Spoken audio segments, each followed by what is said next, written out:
Welcome to GameFace episode 174 on Sifted Games at sifted.net. I am so freaking excited. I can't even hold it in. Here we are in our brand new studio, people. I want to thank all you guys. Without you guys, this would not be possible. I cannot tell you how elated I am that we have our own space. I'm sure Matt would concur on that as well. Oh, yeah. Although, pour one out for Old Blue. Yeah. That couch soldiered through. It did. It was a good companion for a while, but it is awesome to be here in our new space. Yeah, I've been living here basically for the last week, getting everything set up, getting everything wired, getting the set dressed. I hope you guys like the set, what we've done with it. We're not going to tell you all the people that are on the set. You're going to have to figure it out and rely on camera angles from the show to try to suss out every person that we have here on our set. I just feel really compelled to talk about sports. I was talking to Matt about it, and where we're sitting, you can't really tell who these people are. The farther back you get, their faces become clear. On camera, I think it's pretty obvious for you guys. Yeah, it's better on camera. Yeah, I think on camera, yeah, you guys can see who the people are, but where we're sitting is just a bunch of dots. Mm-hmm. But anyway, thank you guys for being patient. That's the other thing I want to bring up right out of the top. Thanks for being patient with us. It has been a long process getting to here. Obviously, once you secure the space, you have to get insurance, you have to jump through a bunch of hoops and do a bunch of paperwork, and that's what I've been up to, getting all this done. So I want to thank all our patrons, all our subscribers, very, very much for being patient during this month, but we are ready to rock. And another reason that we're here right now is because we have an awesome sponsor, and here's a word from them right now. Feeling the urge to get away from it all, permanently or for months at a time? Immerse yourself in the best Montana has to offer on 320 acres of remote, heavily forested property. Gaze at your own private lake from the deck of the log cabin. Truly off the grid, soak in a custom wood fire-heated hot tub surrounded by wilderness and wildlife. Visit www.lostlakemontana.com for more detailed information and images. You can also contact Doug DeShazer today at deshazermt@gmail.com or 406-291-1643. That's deshazermt@gmail.com or 406-291-1643. I've been so stressed out since E3 that I think I'm about to buy that property. I just moved to the woods by a lake. It has been insane. It is so satisfying to be sitting here right now with GameFace happening. We're going to kick things off by talking a little bit about the new studio and how things are going to change going forward. So, having the studio gives us a lot of opportunities to do all kinds of different shows and different types of content. We had launched a bunch of stuff before we lost our studio. One of those shows was Today's High Score, which is a call-in show that we had done for a few weeks before we lost our studio, and it was starting to gain momentum. The show got better every week. We got to the point where we literally had calls wall to wall for an hour and a half on the very last episode, and then we lost the studio. So Today's High Score is coming back. Not this weekend, because this weekend I'm actually going on a SIFTD community podcast. Look for that on Saturday or Sunday. So I won't be able to do Today's High Score here in the studio, but week after, it's on. Every Saturday, call-in show. I'll breach the topics. You guys call in and talk about them, and we're going to discuss stuff together. So look for that. The quiz show that I have talked about and dreamed about for a while is coming. Working on the structure for that right now, but it is going to happen. We're going to need you guys to volunteer for that. And there's going to be prizes and things like that. But when the time comes, I'll go into more detail about that. But hopefully you guys are excited about it and you guys will participate. And that's really what we want to do, is we want to get you guys as involved as possible with our content, to feel like you guys have some ownership over it and that you're a part of it. Because to me, you absolutely are. You are a part of SIFTD as a community. So let's talk about some technical stuff. This may be boring to some of you. I saw some comments in the chat. First of all, we're going to be engaged with chat a lot more. So We just have everything set up right now. We don't have everything finished yet. So eventually, this PC that's sitting here with me is going to be a real PC. Right now, and I'll spin it around for you guys so you can see, it's our monitor. So this is so Matt and I can see what's actually going on with the show. Infinity. Yeah, yeah, you're going to go into infinity. Also, what I should have said off the top of the show is we have a new TriCaster TD. His name is Jared. And he has his own space now. He's right inside that window. Maybe you can see his hand sticking up there. Yeah, it is not a shower. Yeah, so so not only did Matt and I get an upgrade, our TriCaster TD also got an upgrade with the new studio. We're really excited about it. It's his first day, so we're going to try to take it easy on him, but eventually you'll probably see him on camera, and he'll be a part of the show like Sam was. We still miss Sam a lot. If you guys were wondering, he stayed in contact with me. He's doing good. He's out in Boston living his life. Well, which is it? What? He's in doing Boston? Good or is he in Boston? Oh, shade. Touche. So let's talk about, I saw some of you guys saying, why do you guys have mics? First of all, I hope by now you can already see that the audio is way better. Way better than it was before. Certainly more dependable. Yeah, so before we used to use lav mics, and a lot of that comes from the type of shows that I have been creating at the various places I worked. They were shows that were either on television or meant to be on television, with the hope that they would eventually be on television. And there's a certain look and a style with those shows, and typically you use lavs. And we got a lot of pushback about the length of the show everywhere, across YouTube especially. People are like, the show's too long. But nobody says Joe Rogan's show is too long. Why is that? It's because when you watch Joe Rogan's show, it looks like a podcast. It doesn't look like a show made for television. And when you look at that, you have certain expectations built in your mind of what you expect from that show. So, like he's like, these guys are just going to talk forever. Yeah, I mean, when you see a setup like this, you assume it's a podcast. And I also feel like, well, one, so we're basically creating expectations of what the show is instead of what it's not with the setup now. Audio hits were a big problem for us for a long time. Mm-hmm. Matt and I, when we had the lavs, our shirts would hit it, or we'd breathe, and you get that loud, like thump, thump, thump. Those are gone. They're or never. The packs like had wire connection problems. Like for the last few months, we had to leave the packs on the ground because keeping them somewhere would make the thing wiggle. Yeah, we're just having problems with noise. Our audio is going to be awesome. And another way I want to grow the show is as a podcast. I want people to go and subscribe to this show on iTunes. One of the big pushes that we have coming up here is we're going to start distributing the show across a lot of podcasting platforms. And when you do that, the audio needs to be on point. And we can hear ourselves right now. Our audio sounds awesome compared to how it used to sound. So it's a huge upgrade. Also help with the audio at E3. It will, absolutely. So it's a huge upgrade in so many ways. I also think it sets the expectations for the show correctly, finally. This is a video game podcast. I think a lot of people, Matt and I both come from the same background where everything we create is supposed to go on TV or look like it's supposed to be on TV. That's not what GameFace is. So I feel like we're better representing the show now. Faces for radio, folks. Yeah. Here we go. Exactly. I was getting to that joke, but... But anyway, hopefully you guys like it. It is a little weird at first. I know you guys are used to seeing our faces, and now a little bit of our faces are obscured. You'll get used to it. It'll take a little while, but you'll get used to it. And I think ultimately, those of you guys who just listen to the audio file, you are going to love this change without a doubt. And again, that's something that we really want to push going forward, is getting some momentum as just a podcast and not necessarily a video on its own. So here we are.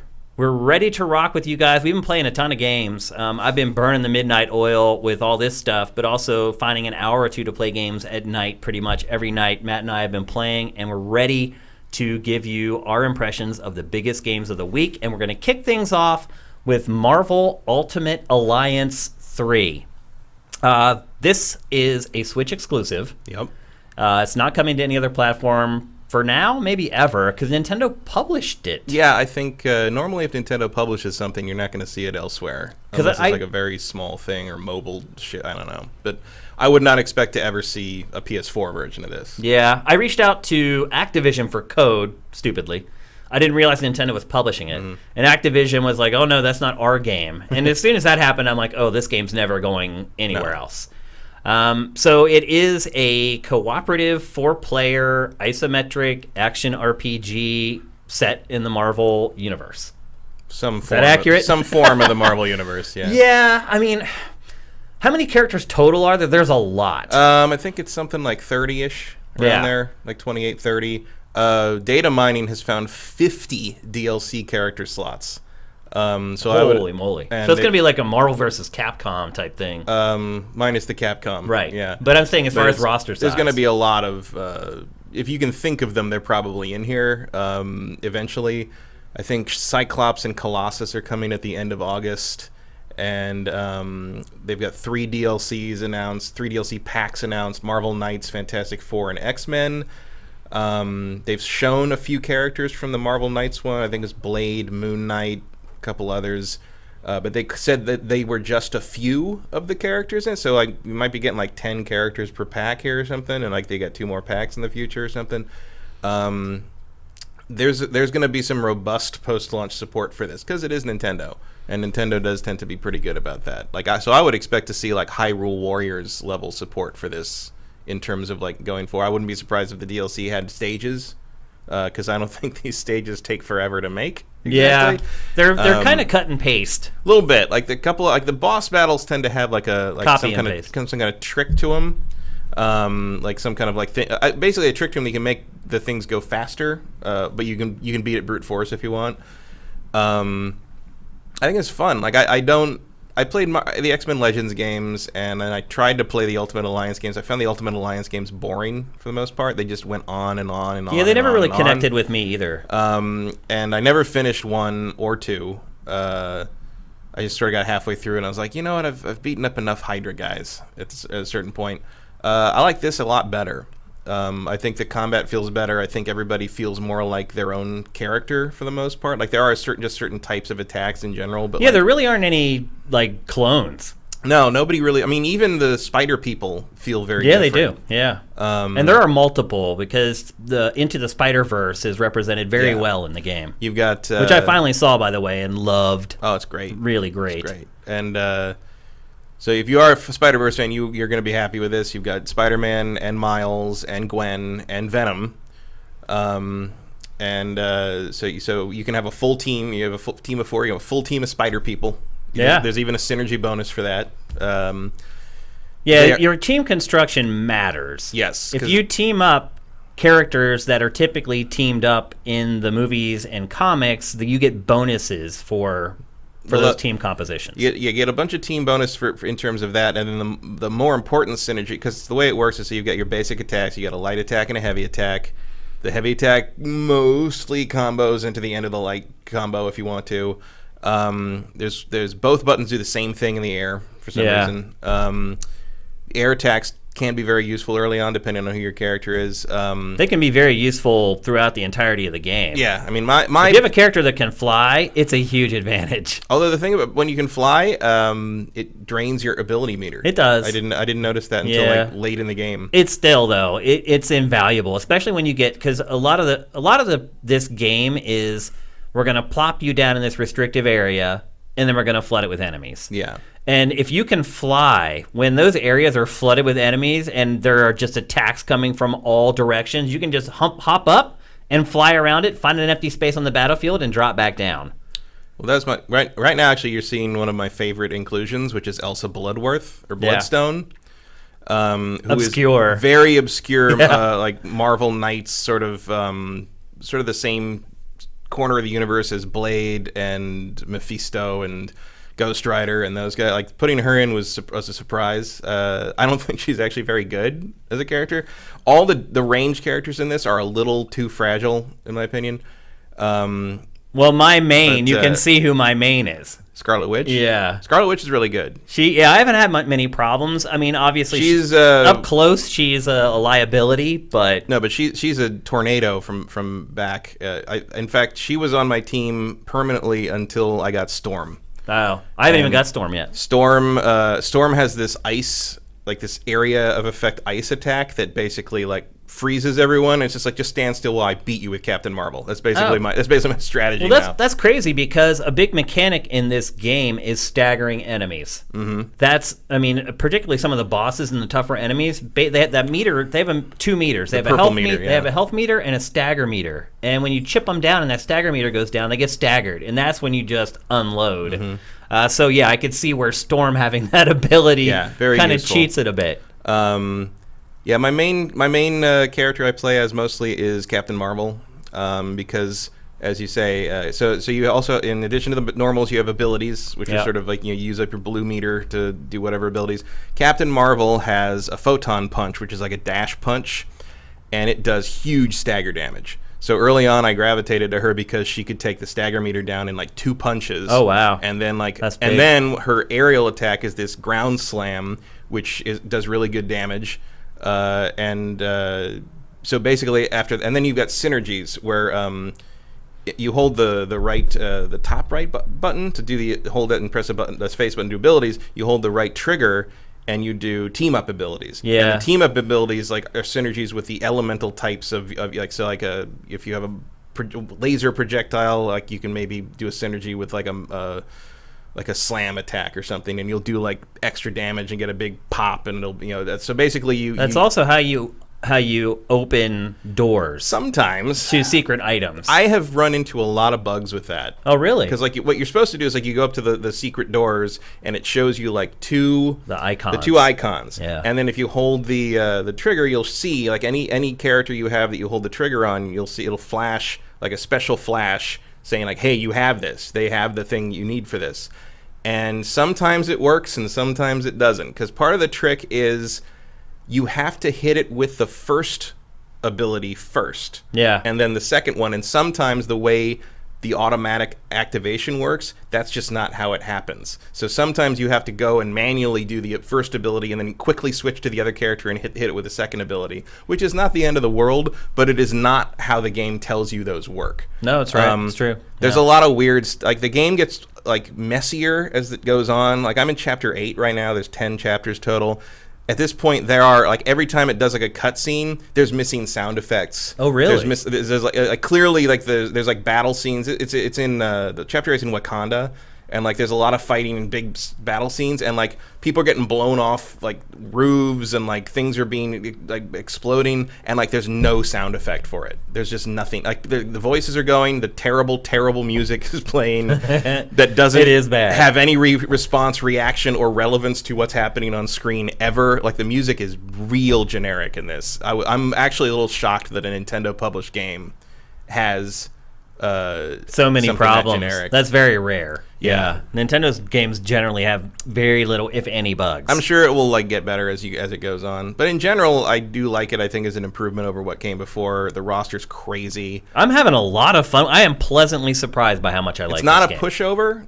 There's some challenging stuff in it. Yeah, there was one boss that I fought that, with my team composition that I had been rolling with for a good hour and a half, I was just walking through the game, and I got to this choke point of a boss, and I fought it with that same team, and I could not beat it. I literally got the boss down to the same pixels of health left 5 times in a row. I was like, all right. I went back to the shield point, and the shield points are basically checkpoints in this game, but they're more than that.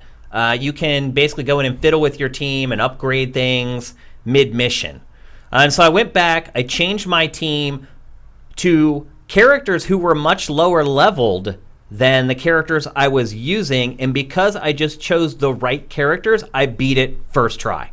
So team composition's very important in this, and then you start getting into all the stones that you can attach to your characters, and then eventually you get the ability to start upgrading those. The rabbit hole goes pretty deep in this game. It's certainly deeper than it looks. It's what's the saying, shallow waters run deep. It doesn't look like a raging river, but the more you start digging into it, the more you realize that there's a lot of flexibility in how you can build your team, how you can approach each character that's on your team. And like you said, the challenge is pretty much perfect. You get through sections where you just kind of destroy, which feels good. Then you hit some bumps in the road where you kind of got to, recalibrate a little bit, maybe mix up your team, but most importantly, probably mix up your strategy and how you're approaching it, or maybe let the computer control the character that you've been controlling yourself and take control of another character, because maybe Thor is better for you to control in this particular fight. I have been pleasantly surprised by this game. You weren't impressed at first. I wasn't at all, no. And when they sent me the code, I was like, oh, I'm so busy right now, maybe I'll get around to it. And I got home late that night and started playing it, and I got hooked. And I kind of just started the last, 5 nights in a row. I'm just spending an hour, 2 hours playing it. And I just finished Chapter 6, so I'm just a little bit past halfway.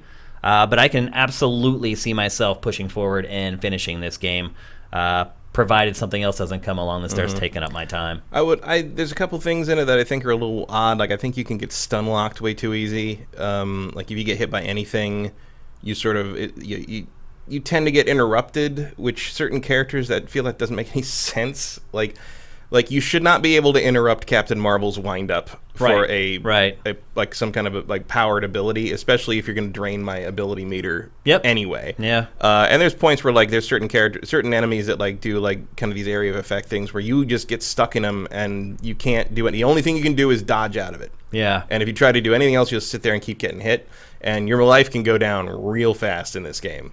You can take. There are some battles where you take just a couple hits and you're done. And I think there's a couple characters that have healing abilities. They're not common, but Scarlet Witch can do it. I think Doctor Strange gets one. It's so weak, though. They're completely underpowered. Pointless. Incredibly It's like you can stand there in that fulcrum because Scarlet Witch is like a field she creates that heals you slowly, but it's it heals you so weakly that there's no way it's worth risking staying in one place that long to heal 100-something damage. It's not worth it. I don't use it. So they should. She's my main, and I never use it. So I think there needs to be a little balancing redone. I agree, because that's not just that either. Her other, for instance, even when you upgrade it to maximum, it's not particularly useful. I mean, I would say not a lot. I would say several characters are pretty worthless. And I would say within each character, there's at least one ability or attack that you'll never use. Except as a synergy. Right. Really. Unless you have to. Yeah. Did we talk about the big team-up finishers? Oh, the extreme stuff? No. So if you look, and I know we're not showing it right now, but each character has 3 bars around their icon, and the center one is gold. Jared, actually, if you take down that graphic just for a second so they can see that bar in the lower left, that would be awesome. Sweet. You can't actually see the gold bar right now, but there it is, just flashing up. So that gold bar, when it's full, you can pull off basically your finisher. And if the other people on your team are also at that point, you can link together all their finishers into one crazy, devastating attack. Sometimes. Mine have been mind-searing, the ones that I've seen. Some of the extremes are good, some of them are not. Oh, really? It's interesting. It's a testament to how well the game is designed from a macro level that there aren't really any non-viable characters. If you like a character, you can put them in your team and you can use them and you will get through it. It's fine. It can be tough with some of them, depending on the situation. But in general, I didn't have to start changing team members out specifically to deal with situations until probably Chapter 6. Until then, I just used whoever I wanted, and so even though I'd say Star-Lord is pretty much a useless character. If you want to play as Star-Lord, you absolutely can. There's no bad choices. They're just better choices. Yeah.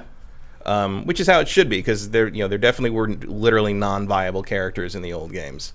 I would say this too. It's not like they have buffed the more popular characters. No. I could see that being a tactic where they're like, wait a minute, everyone wants to play as Iron Man, Thor, Spider-Man, so let's make them more powerful to give the people what they want. Well, I would actually say Spider-Man is probably the best character in the game. He is. And actually, the other characters from the Spider-Verse, I almost always... The Spider-Verse are all good. Miles is amazing. I almost always have one of them on my party. I had Miles on my party for most of the game because he has that electric web ability that just wrecks. In fact, now thinking about it, I should put him on the same team with Storm, because that plus the Ice Storm thing would just end stuff. That's a good idea. I'm going to do that when I get home. Yeah, so there's no one in there. I say Star-Lord is not great because I have not been impressed with his damage, and I don't think he's fun to play. But if you like Star-Lord, I'm sure you can play him just fine. Oh, we didn't talk about the plot. Well, should we? For something called the Black Order, there's not a lot of the Black Order. There's really not. They don't even show up until Chapter 6. You think they talk about them. Well, Proxima Midnight the shows bit players up pretty early. do. Yeah. But like, if you're expecting this to be like a running battle against Thanos, it isn't. No. Like, you don't see Thanos until the end of it is Chapter like 6. the other games. It is a kind of a guided tour of what Marvel thinks is popular right now. And a couple things they want you to like and are going to show you whether you like it or not. The Inhumans. Yeah. Because let's face it, the Inhumans, even before that terrible TV show, have always been dime store X-Men. Oh, for sure. And thankfully, the Inhumans chapter on this is like super short. Yeah. Like someone knew. Someone knew we didn't want to spend a whole lot of time in Adelan. Yeah. But the X-Men chapter is pretty short too, which makes me wonder if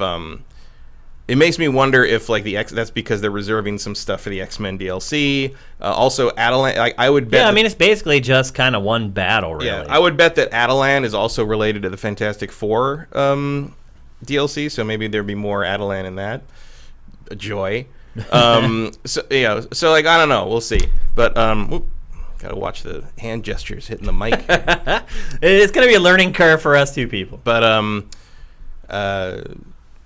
yeah, the black basically like you're just collecting the stones again. Yeah, you're collecting stones. It's the usual Infinity Stone rush. And in this one, the Guardians of the Galaxy find a derelict Kree ship, and they find Ronan and Nebula on it. And it turns out they're trying to defend. They've got all the Infinity Stones on the ship because that's smart. And they're trying to stop the Black Order from getting the stones for Thanos. And they fail because you interfere, and Star-Lord uses the stones to like teleport them to Earth, and the stones get scattered across the planet, and naturally a bunch of Marvel supervillains pick up the individual stones and cause problems, so you have to go beat like the best of the, a who's who of Marvel supervillains and get the stones back. And it is interesting seeing like Green Goblin kind of getting mixed in with the Infinity Stone thing. Yeah, there's some characters in here you might not expect to see. Yeah. There's some fun inclusions. For sure, yeah. There you can see the roster. And I don't have everyone unlocked yet. Yeah, the roster's pretty gigantic. I mean, you're close. Yeah. You get all but 4 from the story, and then there's 4 bonus characters that are unlocked through this, which is the Infinity Challenges. Yeah, so those are basically arena combat levels. Like, they're hard. Yeah. To me, they're the most difficult part of the game. But you get huge rewards for it. Yeah, and they also are a good way to level up if you feel like you're not hacking your way through the story properly. Or you can just take if you have characters that are under-leveled that you want to start using, you can take them in Infinity and level them up that way. But you also pick up these cosmic like experience stones that you can like just automatically like auto-level them really fast. Like you just use them up and get experience automatically. The buff trees in this game are insane. Yeah, there's a lot of upgrade potential. They just keep going and go. It's like they're hexagons that are filled with like 30 options, and you think that first hexagon you get is the only one, and then but there's another hexagon after every point of the original. Of every you can upgrade your character so much. Yeah, and the level cap is 100. I believe. Yeah, and I'm like level 23. Yeah, the Infinity thing. I have 3 stars on everything in the first rift thing. And then like here now these are the upgrade trees. Look at this, people. It's insane. It just goes on and on. Yeah, they are prepared for you to play this game over and over and over and over. I think there's 2 difficulty unlocks after you complete the game. Like they're not messing around. They're trying to make this a long-lived game. I would argue too that you spend so little time in most locations that playing this again isn't like a lot of games. Maybe that's the copy and paste aesthetic coming through because there's not a lot of sort of memorable definitive locations in the game. There's like 1 or 2 per chapter. I mean, it's a dungeon crawl. The main difference is who you're fighting. I found fighting these guys really annoying. Yeah. This is actually my least favorite level in the whole game. This was the worst level that I played. It's the last one I played. Yeah, it's the Dark Dimension, so there's a lot of Dormammu in this, but it's the first level that really plays with doing weird stuff to like this boss is immune to this thing, so you have to do this like thing and throw this rock at him, and so it's not very. I don't think it's very well explained, and so like for a game that like otherwise is kind of just about like hitting things until they fall over, like suddenly you have to like do stuff. And it's like, well, that's out of character. Like, but there's little things like that. Like there's like a trick to beating the Sentinels.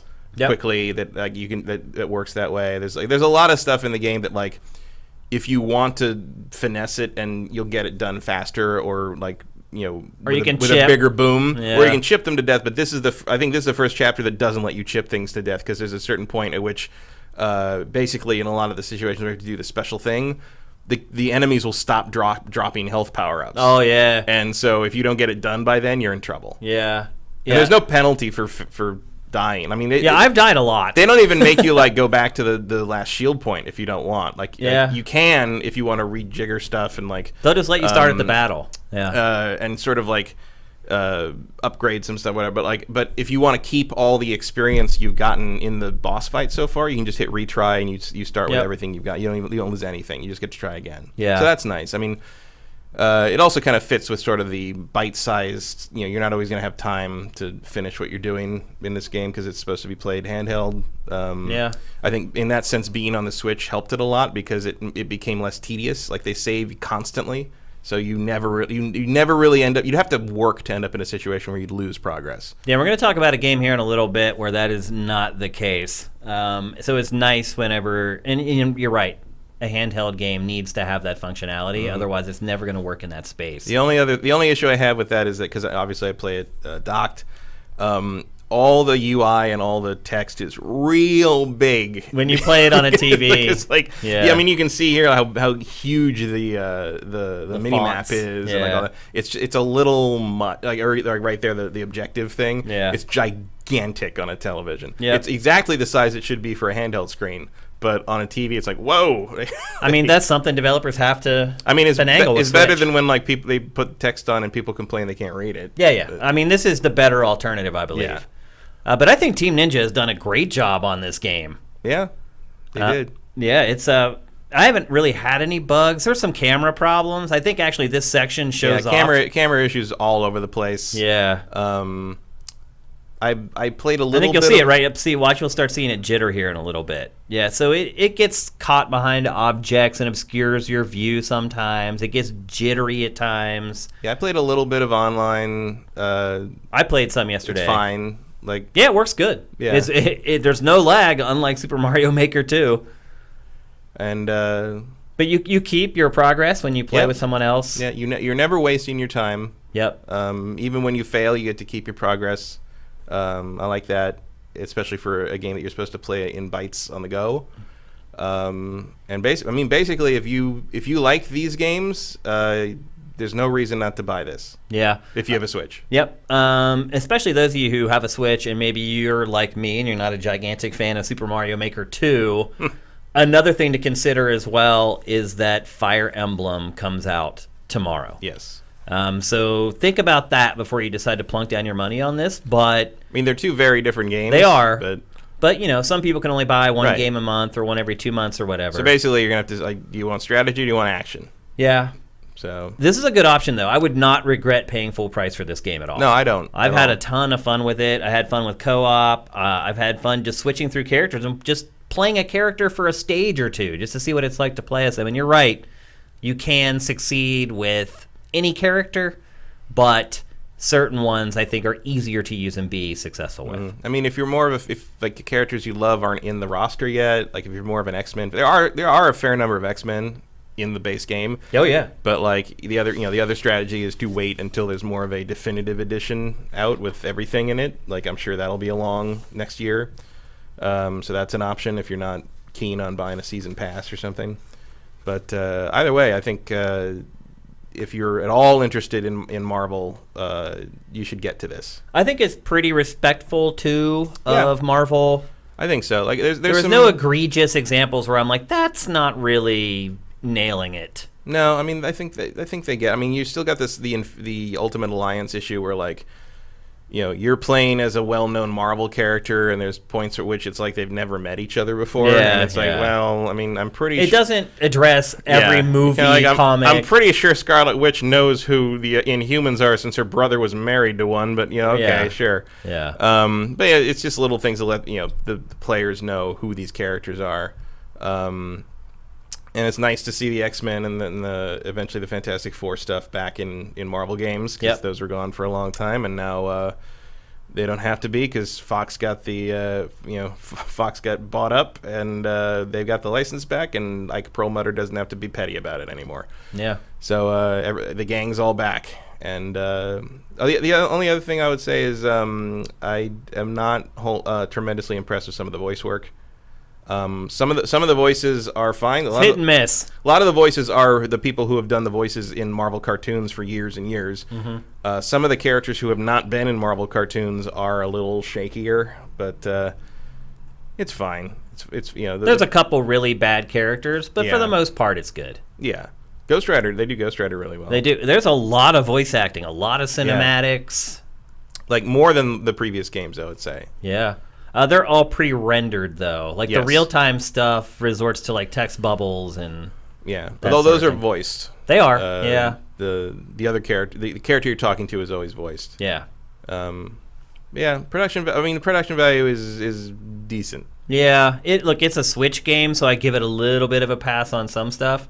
But you're right. There are moments where the game does not look great. But there are some moments where it does, like when you do like the team up attacks, like the crazy supers where you link with each other, like those attacks, like team up attacks are good. Although there's a couple places, usually when the camera gets hung up, there's been places where it hitches hard. Yeah, it's a little much for the hardware at times. Yeah, I've had frame rate dips pretty consistently. Sometimes at the weirdest places too, where it's just your team running to a vista or whatever. Yeah, clearly it's just having to draw a lot. Some of the streaming loading is. I mean, this game has a lot of load time for a cartridge. It does. Like I don't know if I've ever seen a cart take that long to load. There's a lot. There's a lot happening there. Yeah, for sure. But overall, both of us recommend it as a full purchase. I would say so. I mean, if you're at all interested, I mean, if you don't like this kind of game, it's not going to change your mind. But if you dug Ultimate Alliance, I would say buy with confidence. Yeah, absolutely. I mean, if you liked Ultimate Alliance, you're going to love this game. Yeah, I mean, I didn't really like Ultimate Alliance. I didn't either. But I like this a lot. Me too. Yeah, that's what I'm saying. It's better. It's a better game by far. And leave it to Team Ninja to somehow deliver that. I mean, it has been. I mean, it's a very unusual. Like Team Ninja made it, and Nintendo basically brute forced it back from the dead. I mean, this game wouldn't exist without them. Yeah, and I think they came up with pretty much a winner. It was a smart move, absolutely. So, and it's the only game in town if you want some Marvel action this year. Yeah, how crazy is that? That this is this is the closest thing you're going to get to an Avengers game. So.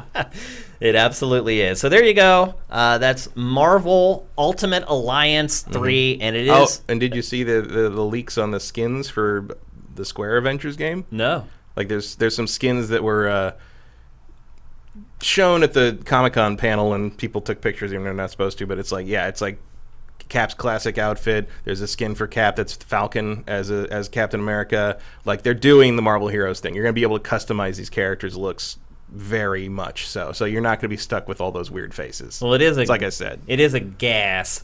So yes, it is. That is how they get you. They have to find some way to sustain that over the long haul. Still not showing the gameplay, huh?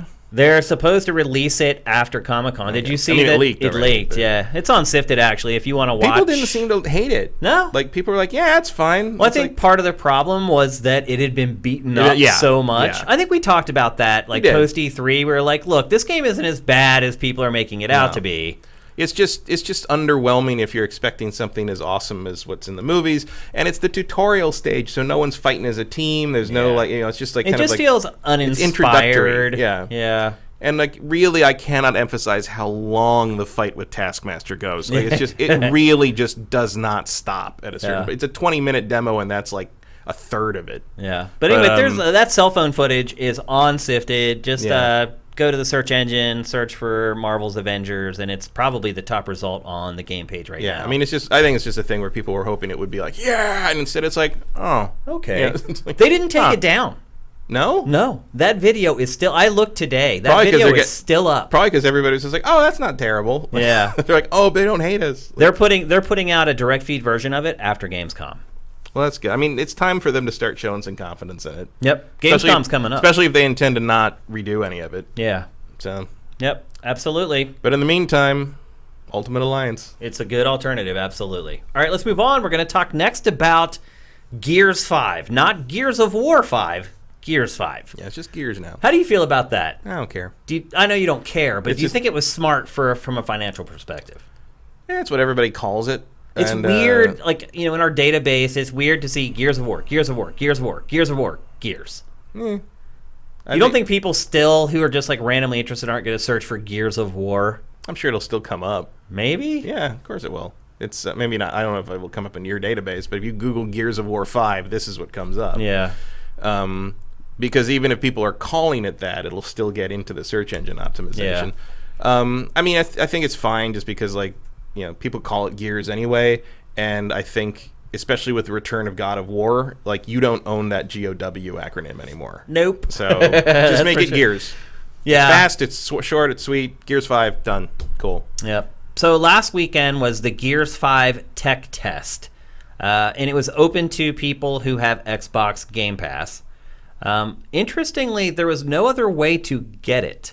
I contacted Microsoft looking for a beta code, and they said there are no beta codes. They're like, you have to have Game Pass. And so they sent me... There is no Dana, only Zool. Yeah. And so they sent me a code for Game Pass so that I could play it instead of sending me a beta code. I found that to be pretty interesting. I think it shows you also, how big of a deal Game Pass is to Xbox. Even among the press, they want to push you to that instead of just going in and putting a code. But anyway, I got into the beta. It starts again tomorrow morning and runs all weekend again. I'm not 100% sure if they're going to have new modes or maps, but last weekend there were 3 modes and 2 maps to play them on. And I think I might be done with Gears of War. It's I guess the first thing I would say is if you're a big Gears of War fan and you're worried that the game is going to be drastically changed for Gears 5. Oh, no. You're good. It's Gears. You're good. I didn't play this. I played the escape mode at E3. Oh, okay. Which, it's Gears. Yeah, it is just Gears. That to me, and I know fans are probably happy about that, that to me is the biggest disappointment with the game, is that it's just... The multiplayer, anyway, is just another Gears game. So they have these new modes, like the arcade mode, which is basically just like the gun mode from Call of Duty, where you get a gun, you get a kill with it, you get another gun. Although you get a gun every 2 kills, I believe, in this. They're trying to market it as this new innovative mode, but it's been in other shooters for a long time at this point. So to me, that wasn't unique. It may be unique to Gears players, people who only play Gears. And I would say that there is an audience for Gears of people who don't play other shooters and just play Gears. Yeah, because it is different. It is different. And I think the things that make it different, that make those people like it, are the things that were turning me off to it playing this tech test. So the roadie run. Iconic. One of the defining traits of Gears of War, without a doubt. But I don't like it anymore. In fact, I hate it. And it's stupid. There's no reason for the roadie run. There's just not. Nobody's going to run like that. Yeah, well... It's also like, so I've been replaying the Gears games in kind of preparation for this, because I'm mainly into this for the campaign. Yeah, like honestly, after playing this tech test, so am I. And I've been playing the Gears games. I've been playing. I'm about halfway through 2, and one of the things that keeps striking me is Gears of War is 13 years old. Yeah. And it's starting to show. Yeah, it is. Like, there's some stuff in that game where you're like, what do you want me to... Oh, okay, what, really? Like, that's how that works? Okay, whatever. Like, yeah. And 2 still has a little bit of it. It's not jank. It's not like the game is broken, but it's just that there's a language that has developed since then about how games sort of work that these games don't have, and some people might prefer that.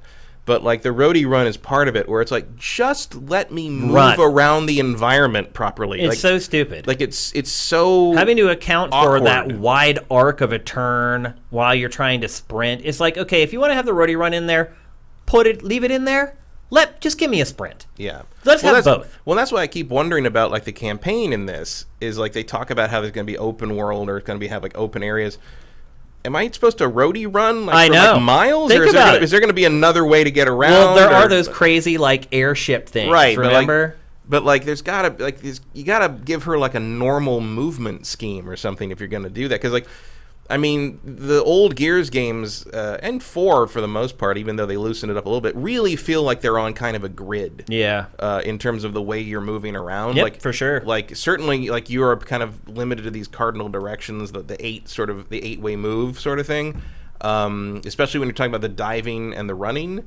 You just feel really restricted, and like the fact you can't hop over something in the early games unless you go up against it, hit the button, and they smooth that out in Gears 4, but and I'm sure they did further in 5. But I'm like they're gonna have to take the smoothing to a degree at some point that might make it feel not like itself anymore. And I'm very curious. I wonder if that's why they're holding back the campaign till last for the big media blowout. Because that's the thing I'm most curious about, because it feels like you'd have to make some changes to make an open world or open area game design work with this sort of gameplay. Like, you're absolutely right. It's probably good for them that I'm interested in that. I mean, that's definitely what I'm paying attention to. But it also means that when you're just sort of showing me this multiplayer that still works the same way it always has, good for the fans of this thing. But as someone who's like more interested in like how this thing's moving forward to me is not like we stole a mode from Call of Duty. So it's basically been to me like there's been no Gears news for like 2 months. Chainsaw Bayonet, I'm still cool with. Sure. Because they have kind of managed to find a way to balance that within the context of multiplayer. Yeah, I mean, the real problem is still the shotgun maniacs. Yeah, the shotgun roll. Yeah. And they're still... I mean, I think at this point they consider that part of the game. I think it is, yeah. I think it's just a part of it now. Deal with it? You'd have to deal with it. Yeah. And I think they actually tune it. Yeah. It's like they just put out the first raw multiplayer footage of Modern Warfare last week, and they showed quick scoping in the raw footage. And so when you do that, you're basically saying, this is a part of the game now. This is something that we know is a part of the game. Hopefully you assume that they're trying to balance it and make it work for everyone. But you're right. It's pretty interesting when people find almost like exploits in a game, and it becomes so prevalent that it just becomes a part of the game. I mean, you never remember combos in Street Fighter 2 were a glitch. Right. Yeah. Like, I mean, that happens all the time.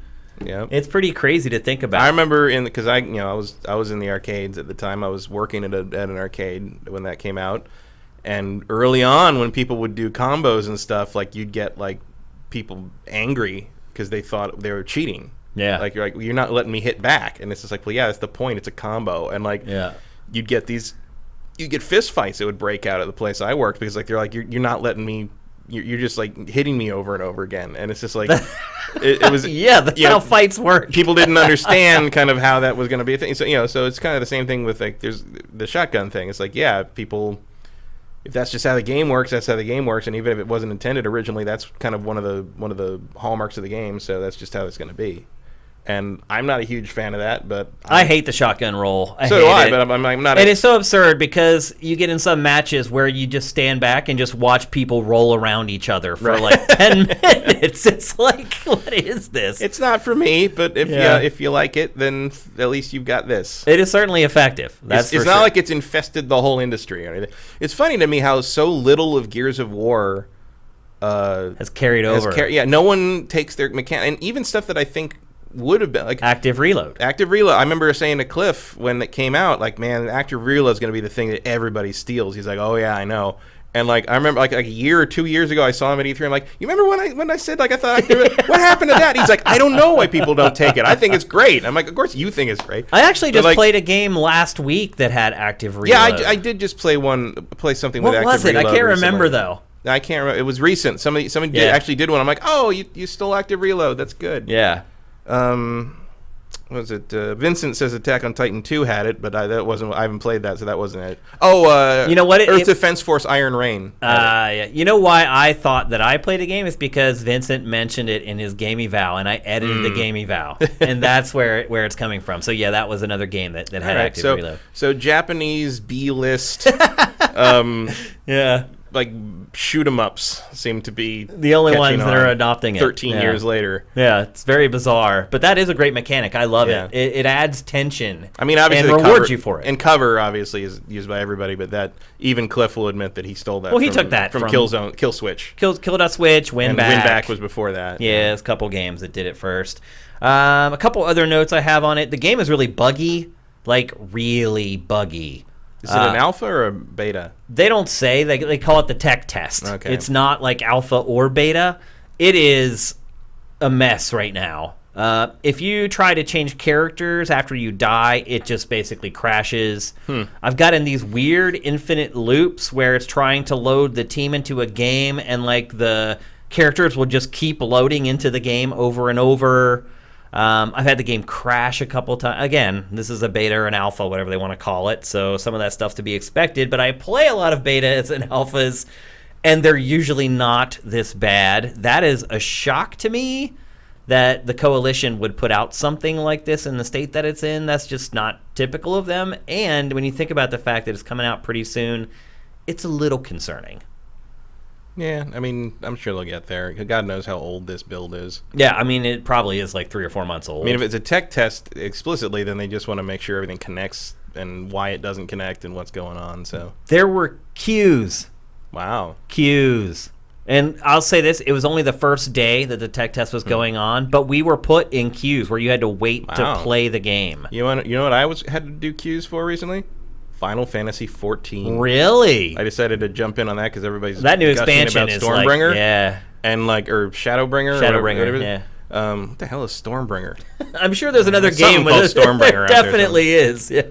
But I couldn't create any characters for 3 days because all the North American servers were congested, and they won't let you create new characters. So I had to wait until like 2 a.m. and when people stopped playing until I could get like one of them got uncongested enough to create a character, and like I had to wait in a line of like 10,000 people. Like that game is doing real well because of that expansion. So good on them. But wow, it was hard to like get in there. Yeah. But yeah, I mean, I guess it's good that there's that much interest in Gears for the beta. Yeah. Right? Yeah. I mean, granted it's free, but like if you get that kind of, interest, or maybe they're doing it on purpose. I don't know if they're congesting stuff just to test that system out. We don't know. I mean, my guess is the system is going to be in place, and yeah, they're intentionally keeping people out of service to make sure that it works if they need it. That's my guess. Yeah, for that first week. Yeah, it is a tech test, so I could see why they might experiment. I mean, really the point of a tech test is not so you have fun. It's really not. It's not here for us. And if that's their goal, mission accomplished.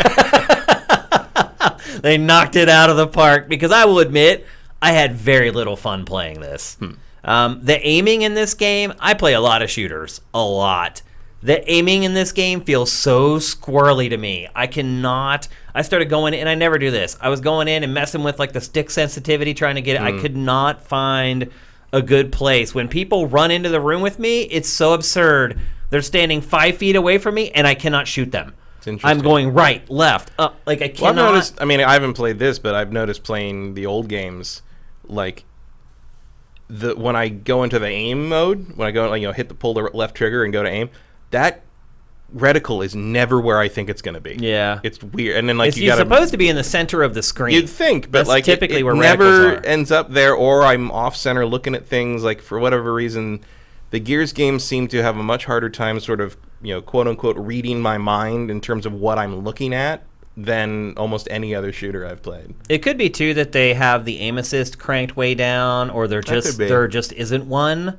But I've had a terrible time trying to shoot. I mean, when there's someone standing 5 feet away and you can't shoot them, like it's pretty frustrating. That's Gears. Now, obviously, you're seeing Jack Unless Frags. you have a shotgun. Yeah, now you're seeing there's a glitch. You're seeing Jack Frags play right now, thanks to him for this footage. I was unable to capture because I had capture equipment here while I was playing it, so thanks to Jack Frags for this footage. But obviously, he's not having a problem with the aiming. So I think his last round, he finished 22-4. So my guess is if I spend more time with it, and I am going to play it a little bit more this weekend in the second round, and my guess is if I play more of it, I'll come around and I'll be able to aim pretty well. I'm just saying, at first blush, I wasn't able to hit anything. And I play a lot of shooters still. Like you said, I still play Black Ops 4. This is a different beast. It is, absolutely.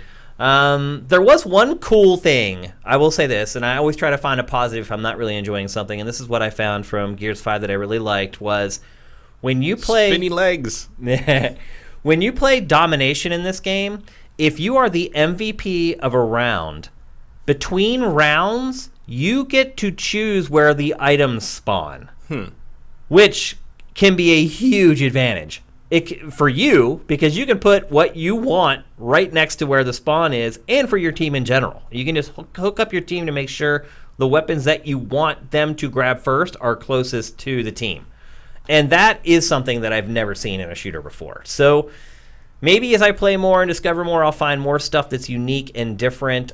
Based upon what I played last weekend, though, there was not a whole lot. And again, it was 2 maps, 3 modes, so I didn't get a good cross-section of the game. But like you, I'm really hoping that the campaign delivers. Mm-hmm. Because I just feel like my love for Gears multiplayer is not what it used to be. No, like I'll probably play a little bit to see what it is, and then I'll play some Horde mode because I do like Horde mode. Yeah. Then I get tired of not getting any further than that in Horde mode because the people I play with are terrible, and because they're all randos, and then I'll go back to the campaign, and then I'll never play it again. Yeah. So that's basically my Gears cycle. For better or worse, it's Gears. Yeah. Some people are going to love that. Some people who have maybe waned in their interest in the franchise are not going to like that. Yeah. I'm on the latter team, so. I mean, it's kind of like the thing with Microsoft's library right now. It's like, I'm not saying you need to change Gears till it's unrecognizable, but we're just saying you probably need more than just Gears. Yeah. Because if you love Gears, you love Gears. But if you don't love Gears, I don't think Gears is going to change your mind. And I think we've also seen that audience has dwindled over the last 6 or 7 years. It's still very healthy multiplayer-wise, Gears Yeah. 4. Like, and there's still, the competitive scene is still there. It's still working out.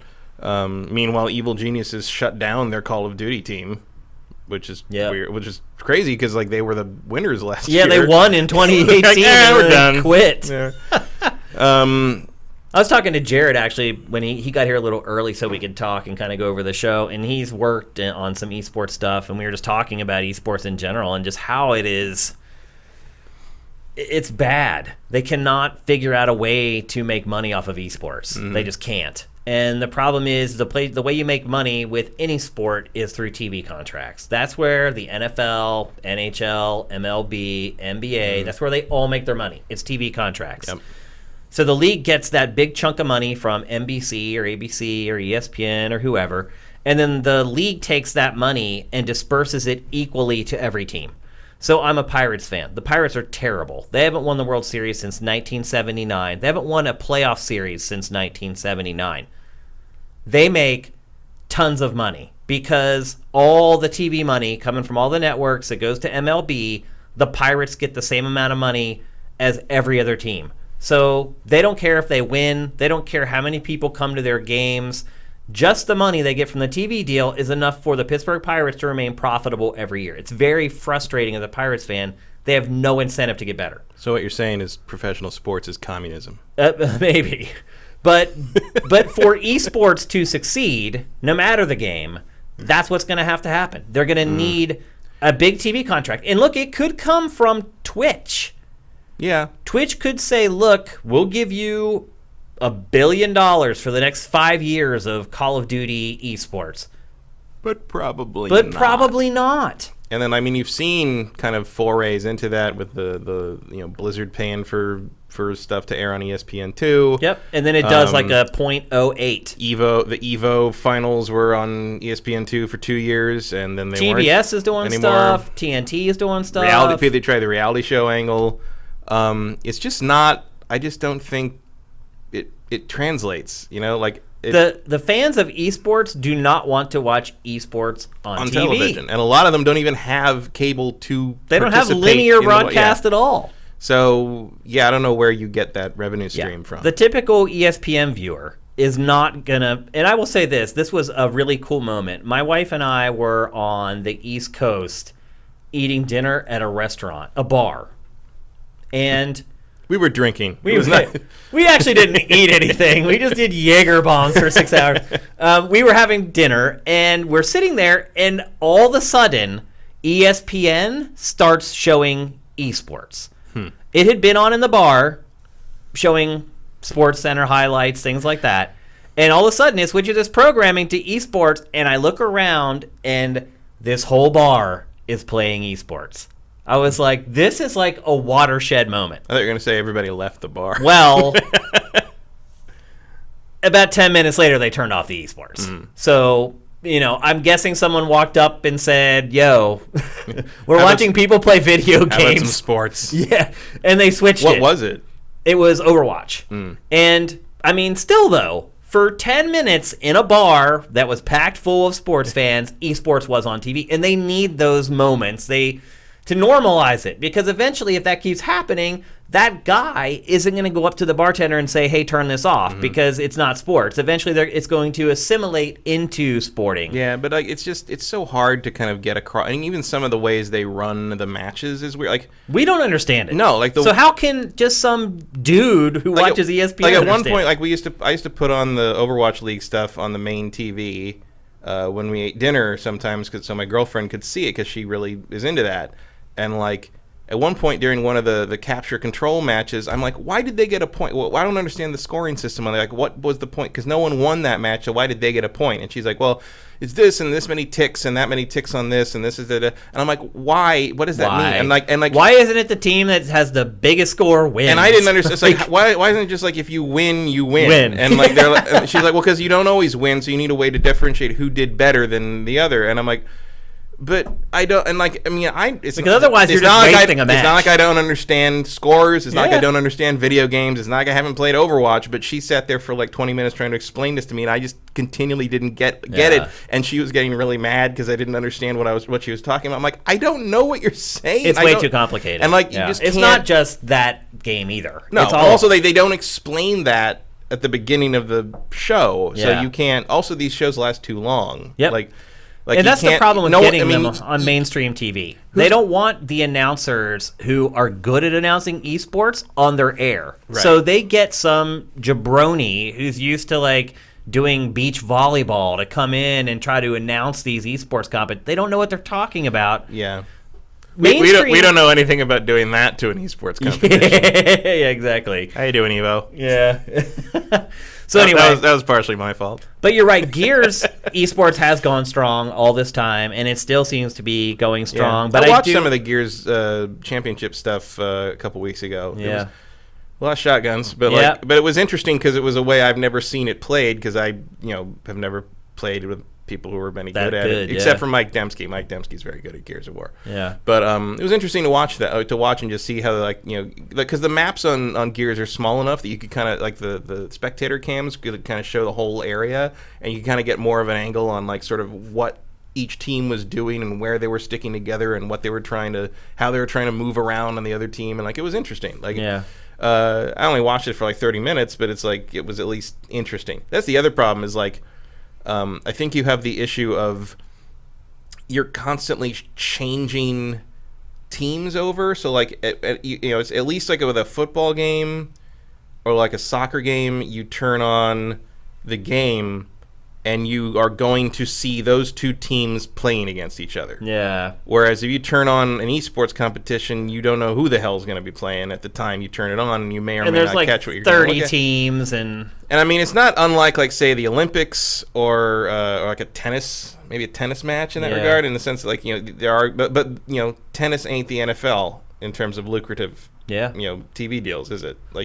It's you're trying to kind of, and also the fact that it started on streaming, you're sort of trying to back into a TV based viewing thing, and I just don't see how you can accomplish that. You're going to an inferior medium, basically. Pretty much, yeah. Let's be honest. Especially in the opinion of the people who are your bread and butter. They don't want to watch it on TV, even if they have DirecTV or cable. They don't want to watch it on cable. They'd rather go where they can chat with other fans, and I totally get that. So.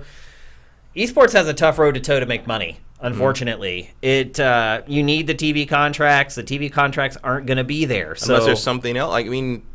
What else is it? What's the other option? I don't know what that would be. Twitch generating more revenue than it does, and being able to offer those types of contracts. And attributing generating that revenue to one specific games, esports, and saying, we'll pay you money to stay here. Yep. But the other problem, of course, is that why would you have to pay them to stay there? Where else are they going to go? Right. Mixer, yeah. The ghost town that's Mixer. You see, there was some, I can't remember what it was maybe it was the hard drive or something like that. But it was some parody article that was basically or maybe it was a Penny Arcade thing where the implication was that there are 6 people who watch Mixer and they just jump from channel to channel to make sure that everybody It was a Penny Arcade. Everybody feels like they're being watched at some point. That was a strip from Penny Arcade last week. That was one of their few good ones lately. They have not been on a good run. Yeah, I don't know. I forget Mixer's a thing. Really. Yeah, but Twitch doesn't really pay anyone for anything. No. I mean, honestly, they don't have to. They're the only game in town. I mean, unless I'm surprised. Unless you want to try your luck with YouTube streaming. I'm surprised Twitch hasn't tried to charge Riot. That's a good point. Or Blizzard, because think about the overhead that they're putting out for 400,000 people to watch the LCS. Don't give them any ideas. I mean, if I was running that business, I'd start looking for ways to make money. Or Garrett, just like, hey, you made $3 million for Doctors Without Borders, huh? Yeah. Game's done quick. Yeah. Why don't you kick some of that our way? I don't think they would ever do that. They probably wouldn't, but they're looking at it and being like, I mean, they are owned by Amazon, which helps. It keeps you from becoming desperate to generate revenue. But I could see them doing something like going to Riot and being like, look, bro, like, we have the data. Every time you do an LCS, we are out about $500,000. I mean, a really aggressive esports kind of organizer could probably come to them and be like, hey, you're about to spend $10 billion on a Lord of the Rings show nobody wants to watch. Like, maybe you could kick $1 billion our way and see what happens. Yeah, it's true. Amazon's done crazier things. I'm surprised Twitch hasn't started just running broadcast stuff. Well, you never know. I mean, Bob Ross is on there. Bob Ross and Mr. Rogers. Yeah. I mean... But I'm surprised it hasn't just turned into TV. It might. Give it time. It might. Absolutely. All right, let's move on. We're going to talk next about Dragon Quest Builders 2. Vincent is on this game right now. He's playing it for evaluation purposes, and I got review code for him from Square Enix, and they sent us a PS4 version, and that's what he's been playing.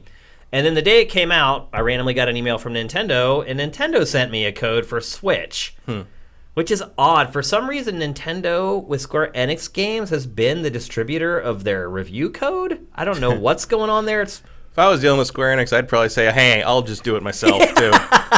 After your experience with Final Fantasy XIV. Yeah. Maybe you're right. 15 years later, no, more than 15 years later. It's like, when did Final Fantasy XI come out? Like 2003?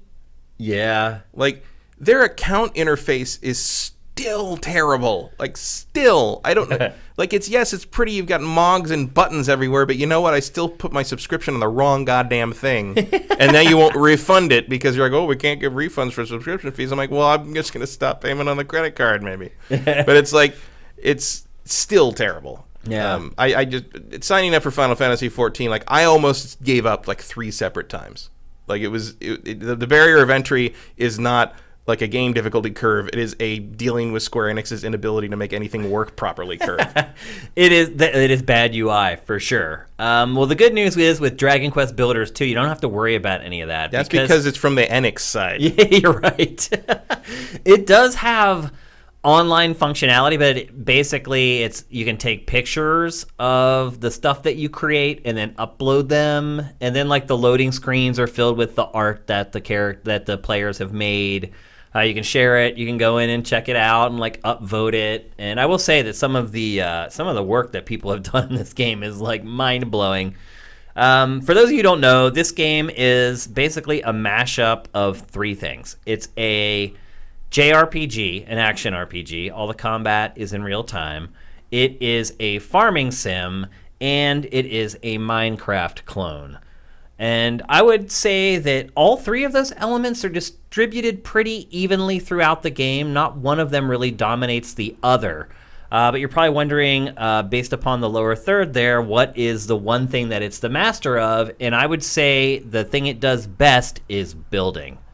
I've not been a Minecraft fan, never have been. I respect it, and I appreciate that a lot of people do love it. It's just never really connected with me. I enjoy building stuff way more in this game. And I think a lot of it has to do with the art style, the fact that things look like what they're supposed to be. It's like It's like sometimes you get those blocks in Minecraft and they tell you what it's supposed to be, and you're like, that's not that. What are you talking about? In this game, like, you can actually craft a door, or you can craft a fence post, and when you deploy it, it looks like a frickin' fence post or a door. It helps when you're not like beholden to an art style that was never meant to support the complexity that has ended up in your game. Yeah, absolutely. I mean, that's really what's happened with Minecraft, is that the game has outgrown the art style. And this game has the benefit of looking at those mistakes and doing it the right way. And hey guys, what about curved surfaces? Why don't we just do that in our game? Yeah, and it absolutely nails that stuff. So the building in this game is really good. It's really intuitive. It's really easy. You can pick it up and do it right away. And looking at some of the examples of stuff that people have built in the galleries is a testament to how easy it is generally to create stuff and build stuff. Now, one thing I would say is I would like the ability to be able to place more than one block at a time instead of having to build everything just block by block by block. And that's something that they could improve, but overall, to me, it's a far better building experience than what you get from Minecraft. And in all honesty, it's far better than the first game was, which I played, I don't know, maybe 10 hours, something like that. I'm about 15 hours into this one. The game's biggest weakness, without a doubt, is the combat. It is the most rudimentary, simple combat system ever. Basically, you have an attack button. Yeah. And that's it. Now, I'm only 15 hours in. Vincent has told me that he's already put like 35 or 40. He thinks it's around 50. And there are items on the inventory screen that make it appear like you may get more stuff, like a shield. But I've played for 15 hours. All I have is a sword. So there's no defense. There's no parrying. There's no shield for me right now. You attack, and then you try to run away. You attack, and then try to run away. So there's no parrying, there's no rolling, there's no blocking for me right now. You basically have to figure out, hey, is that enemy going to attack? And you have to run away. You can watch it right here. I do it against this mini boss. So the combat in the game, to me, is really weak. In fact, I cannot remember a game in the last couple years that had combat this simple. God, I mean, I was going to say the next one we're going to talk about, but even that. Yeah. It's very simple. So if you're planning on going into this game for arresting battles that require strategy and planning, this is not the game for you. It's very, very simple. The farming part of it is pretty standard. So it's a process that you go through. The first thing you have to do is you have to craft a scarecrow. You put the scarecrow down in the ground, and it highlights an area around the scarecrow. And then the people who are a part of your town will come in automatically and start tilling it. Once it's tilled, then you can start planting the seeds, and then every plant type has a variety of time it takes from seedling to harvest, essentially. Each seedling can only be harvested so many times, so it doesn't just keep growing continually. So there's some strategy in how you lay out your farm. So I always make sure that I keep similar crops together, and I make sure that I plant them in order so I know what the oldest plants are. And that helps you kind of manage it, because you don't want to just go harvesting all your stuff if you don't need it, because you're basically taking stuff that may not grow back again. So there's some strategy in that. The plot in the game, I'm not that far into it. 15 hours out of 50 is not much, but I've been through kind of the setup.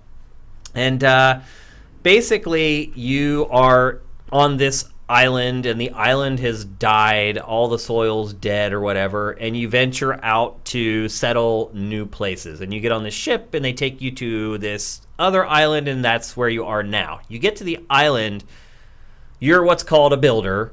And on this island, the builders are bad guys. For whatever reason, the guy who runs the island has determined that people who can build stuff are bad people, and so everybody initially hates you, but you start doing favors for them. I hope he lives in a tent. Yeah, exactly. Hypocrite. Yeah, you start doing favors for them, they start to come around, and then ultimately they all become a part of your camp. And really the objective of the game is to just grow your community as big as possible. And everything you do in the game, you get hearts.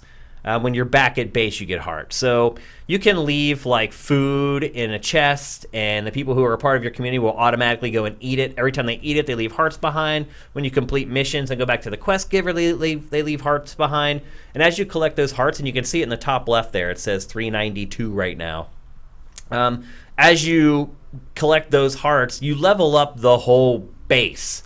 There's a bell in your base that you go and you slash and it dings, and then your whole base transforms. More people come to your base to help you farm and take care of other stuff. It becomes easier to craft some stuff. Some stuff you don't even have to craft at all. After a while, I got to the point where I didn't even have to like handle any of the farming. I could just go up to the scarecrow and say, hey, I want this to grow here.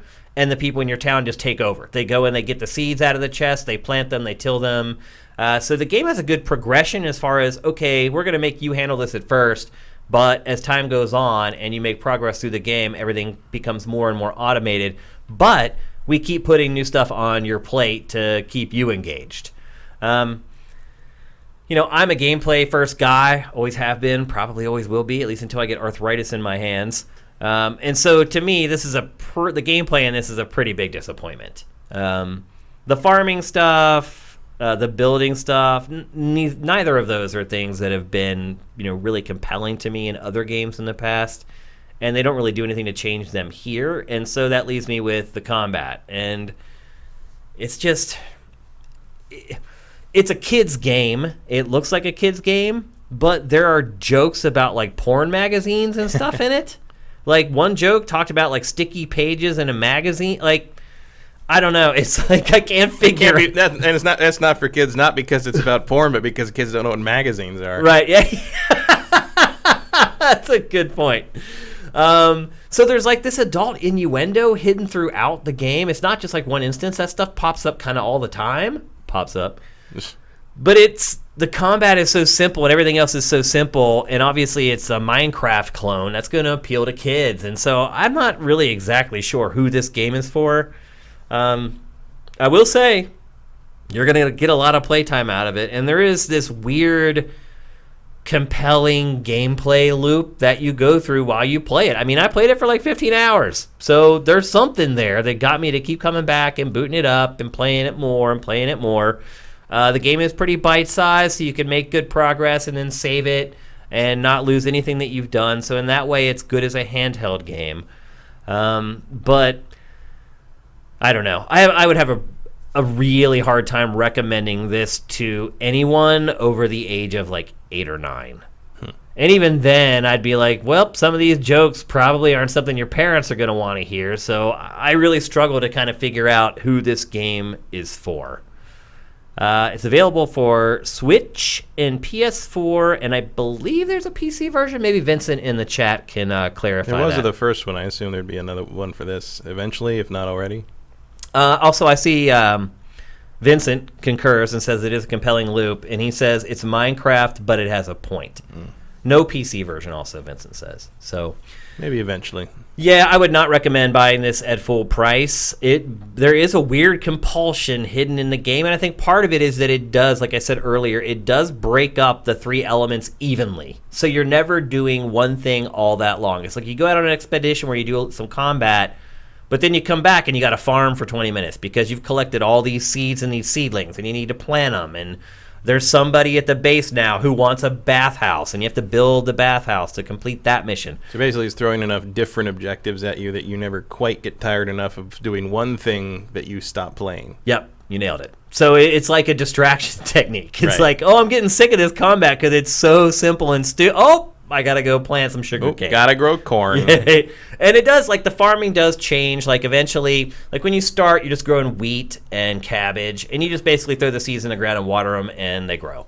Eventually, though, you get sugar cane, and you can't just plant those. You have to create, like, a flooded plain for the sugar cane to grow in. And so you have to build walls around it, and you have to flood it with water. You get this bottomless pot from completing one objective, and you use that to kind of fill up the reservoir to grow the sugar cane.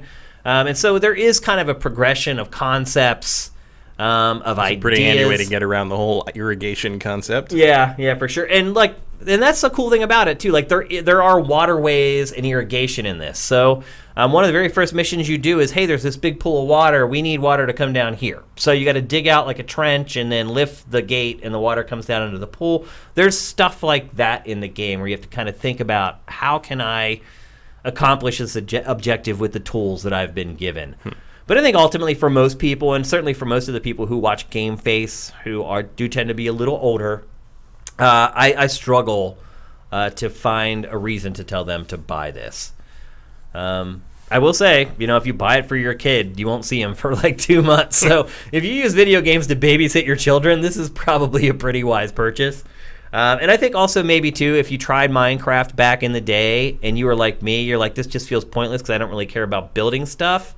This does provide a point to the building that Minecraft does not. And the story is flimsy and dumb. And here, this is leveling up the base, by the way, I was talking about earlier, where you ring the bell and it levels up. But yeah, if you wanted to like Minecraft but didn't because it felt pointless, this gives you a point. It's not a great point, but it is a point. So maybe you might want to look into it then. Keep your eye out for Vincent's game eval. He said he's nearing the finish line on that, and we'll get that published for you guys as soon as possible. And I am sure he is going to have a lot more insight and a better perspective on this game than I did. But I did want to jump on GameFace and kind of give you my impressions from the first 15 hours or so, which I believe is significant enough to deliver impressions. So if the game's not getting going by 15 hours, it's not going to get going. So there you go. That's Dragon Quest Builders 2, available for Switch and PS4. It is a full-price game. It is not a discount game, but if it does resonate with you, I think you're going to get your money's worth out of this. No problem. So let's move on. So Matt alluded to the game we're going to talk about a minute ago. It is SolSeraph. I have not played this game. I had not even... A lot of people haven't. It wasn't even kind of on my radar. And then I started kind of digging up stuff on SIFTD, looking at it, and it's a pretty unique game. Except in the fact that it's a complete ripoff of another game. What game? ActRaiser. It's ActRaiser. You're right, it is ActRaiser. So, which is the only reason I was interested in it. So about this came out like a couple weeks ago, and right at a week or so after E3, Sega just announced this was coming, and I was like, all right, ActRaiser clone out of freaking nowhere, sure. We have 2 trailers for it on SIFTD. So, and I love ActRaiser, the first ActRaiser. Second ActRaiser was not great. But the first one was this mix of kind of SimCity, like light SimCity, and side-scrolling hard-as-nails action sequences, and platforming combat stuff, which you're seeing the clone of right here. And it was great because if you haven't played ActRaiser, you should go play ActRaiser. It's on the Super Nintendo Classic. It used to be on Virtual Console if you still have a Wii or a Wii U laying around. I guess not a Wii because they shut the online store down. I think they shut it down for Wii U as well, actually. I haven't checked. I don't think they have, no. No? No. Because if they'd done that, I would have bought the Fatal Frame game. Nah. Or, there's emulators. But... not that we would ever do that. But so ActRaiser is kind of this great mix of these two things, and with amazing music by Yuzo Koshiro. And was early on at the launch of the NX game as well, before the big merger. Early on in the Super Nintendo or Super Famicom's life, this was kind of one of the tour de forces of the music capability of it, because it was like a full orchestra sort of simulator with a big bombastic classical score going on while you're killing enemies and stuff like that. And this game, SolSeraph, is basically that concept done again, with what seem to be attempts to modernize the concept that don't really work. So I was surprised to see tower defense. Yes. So in the original game, in ActRaiser, the way the city building stuff works is you're supposed to be God, basically. You're a god, very strongly implied to be some kind of Judeo-Christian equivalent god. And you have this little angel, little cherub, who is sort of your advisor, and he tells you what's going on, and you fly him around the city areas, and he's sort of your cursor. Like the people pray for stuff, and then you can have the angel designate areas for cast powers, basically. So you've got, like, if you need to clear trees, like, the people are like, oh, we want to build houses, but there's all this forest everywhere. You can cast lightning and burn all these trees down to create clearings, and then the people will go build houses. Or we need to grow food, but it's all desert here, and so you can call rain down and create, like, fertile land so people can build it. So basically what you're doing is you're using your god powers to sort of terraform stuff, and the people sort of come along and build what they need to build in response to what you're doing. And there's kind of a nice sort of disconnect between what you can affect and what the people are doing. You're sort of this more distant god character. Now, in SolSeraph, you are directly involved. Like, you pick where every house goes. You pick where every building goes. You choose which people get staffed to which building. It's all very direct, and it kind of loses some of the appeal for me when it's just another, basically it's just Tropico, basically Tropico with no depth, basically, or like a tower defense style thing. It loses sort of the appeal of, oh, you're sort of this, because the thing in ActRaiser is, like, you can tell the villagers never really know whether you're there or not, but they sort of, like, give you credit for it anyway, because these, things beyond their comprehension are happening. And in each area in ActRaiser, there's always monster lairs. And so what happens is the monster lairs, like gauntlets, spawn monsters, and they'll come and do bad things. They'll set houses on fire, or they'll come, like, kill people or whatever, and you have to use the angel, who has a little bow and arrow, to go shoot the monsters and take them down. And the way you stop the monsters from spawning is basically you accomplish whatever the little short story quest of the town is. So you do an action sequence that opens up the area, and then you deal with what's happening in the area. And there's usually like a midpoint, like, level you have to do, where, like, the people are like, oh, we're things are going wrong and something's bad in this cave, and then you go play a cave level and kill things. And you come back and, oh, everything's a little better. And then we realize, oh, the source is up here. So you have to the town has to kind of go and build up there. And then they go seal the monster lairs. And after you seal the monster lairs, there's usually one final, like, level you have to do where you fight an actual boss. And then that solves the problem of the town, and you move on to the next area. Now, what SolSeraph has done is it's just tower defense. Yeah. There's no... You build your town, and then they attack. And you can see here, like, they just send endless waves of monsters at you, and they can kill your townspeople, and they have to respawn in the houses. And it looks like the townspeople are running out to fight them hand to hand. They do. Like, that's kind of crazy. You have to staff the defense buildings with people from the houses. So, like, as they die, the houses will respawn people, and they'll run up and restaff the place that the last person got killed. But essentially, the upshot of this is there is no story, there is no, like, variation on what you're doing or like what the quests are. You are doing one thing and one thing only, and that is doing the tower defense stuff against endless, monotonous waves of these creatures that just get bigger and bigger and bigger and bigger and more annoying. And as you build the town out, which you do through building more roads, if you get it close to, like, a foggy area, which is where the monster spawn stuff is, you basically build a temple, staff it with someone you can never get back for some reason. Whoever prays at that temple never stops again. And then if you do that, you can access the monster lair. You go in, you play a quick little side-scrolling action thing, which ranges from an actual level to, like, a little, like, beat 30 monsters thing. And then you basically you've kind of, so you can see here, like, you beat it, and then, like, the little crystal thing, like, disappears around the tree, which is kind of the end point of this area. And that's that, but it doesn't stop the monsters. Like, stuff. So wait, they keep coming out of that nexus there? Yeah, because, like, there's more nexuses, so they just keep coming. They start coming from a different direction. Yeah, and it just doesn't change anything. So you're just sort of. I mean, that's tower defense. Yeah, but but it's not ActRaiser is the thing, and by trying to change, and of course you're always have they said officially, like, this is our spiritual? Oh, it's absolutely, yeah. Oh, really? No question. Oh, I mean, you're in the action sequences. People have, some of the reviews and people have complained that, like, oh, it's unresponsive, and it's like, yeah, it's ActRaiser. Like, ActRaiser was tough as nails in part because it had a kind of a Castlevania philosophy of, like, yeah, we're not going to help you with the controls, thank you. Like, the jump is actually better in this. The jump in ActRaiser was like, you jump, you commit, and, like, you have to be able to know how long that sword swing comes out and all that.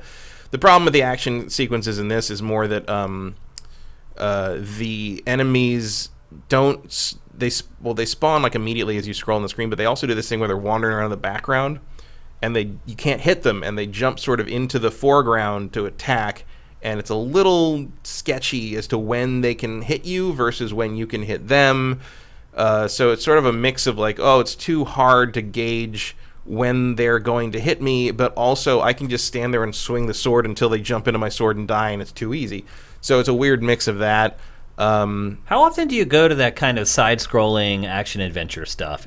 Is it in this often? Not often enough. Yeah. I mean, you didn't do it very often in ActRaiser, but it was okay because the city-building stuff was compelling. Right. This, I just want to get done with the city stuff as fast as humanly possible. Like, there's no reason to linger. There's not, no story stuff really comes up. There's no, like, twists they throw at you. It's just build a road out to here. Build a temple where that road stops at the fog. There's your thing. Go jump in, fight them, do it again. Like, you're just grinding your way to the end point of each area, and it's not fun. I find it tedious at best and frustrating at worst because you let enough guys in through the tower defense section and they hit your little bonfire there and you lose, and the save checkpoints can go way back. Yeah, what happens when that happens? You go back to your last save, which is generally the last time you fought a monster lair. Oh. So if you have been bogged down in tower defense for the last 20 minutes, that's 20 minutes gone. You lose all of it. I think you can do individual saves. I didn't deal with that very much because I never remembered to. Because you never know when things are going to go upside down, and it doesn't help to save then because you're about to die. Yep. So I was pretty excited for this because like ActRaiser isn't a game that gets cloned very often. No, like never. Even by ActRaiser 2. Right. Which is weird. That is weird. But I found this to be aggressively mediocre. Like, I see the pedigree and I see what they're trying to do, and I applaud that, but they didn't get there. And they didn't get there in the action scenes, but they got closer in the action scenes than they did with the city building stuff. And I understand why you would look at ActRaiser and want to like modernize it and think that this was the way to do it, but it wasn't. How much is it selling for? I want to say it's 15. Okay. It's $15, which is fine. Like it's about the quality of the game in terms of sort of like production value and stuff that's about right. I don't think that's an unfair price at all, except for the fact that like if you are expecting this to be on par with ActRaiser, it's not going to be. I promise. If you want it to scratch the same itch as ActRaiser, it doesn't really even do that because the city building stuff is just not fun. Is it a good tower defense game? I don't think so because there's only like 3 buildings. Dang. I mean, there's buildings. There's only 3 units. They periodically unlock. So you have the tower like that has the archers, and you have a barracks that has soldiers, and then you can build there's like a blacksmith I think that like upgrades it's got like a radius thing. So like you build it near those a barracks or an archer tower, like it'll upgrade their attack ability or whatever. And it's not that hard to kind of keep the balance going on that, but like it's just tedious. Also, there's no logic to when those things unlock. They just sort of unlock at a certain point.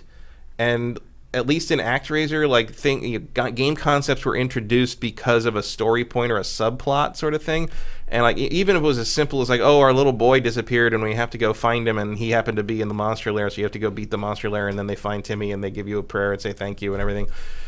Even like the different ways you got like prayer energy in ActRaiser were more compelling because in this you just get it for killing enemies in the tower defense. So like all you have to, so that's the trick is like to build the temple that lets you get into the next monster lair.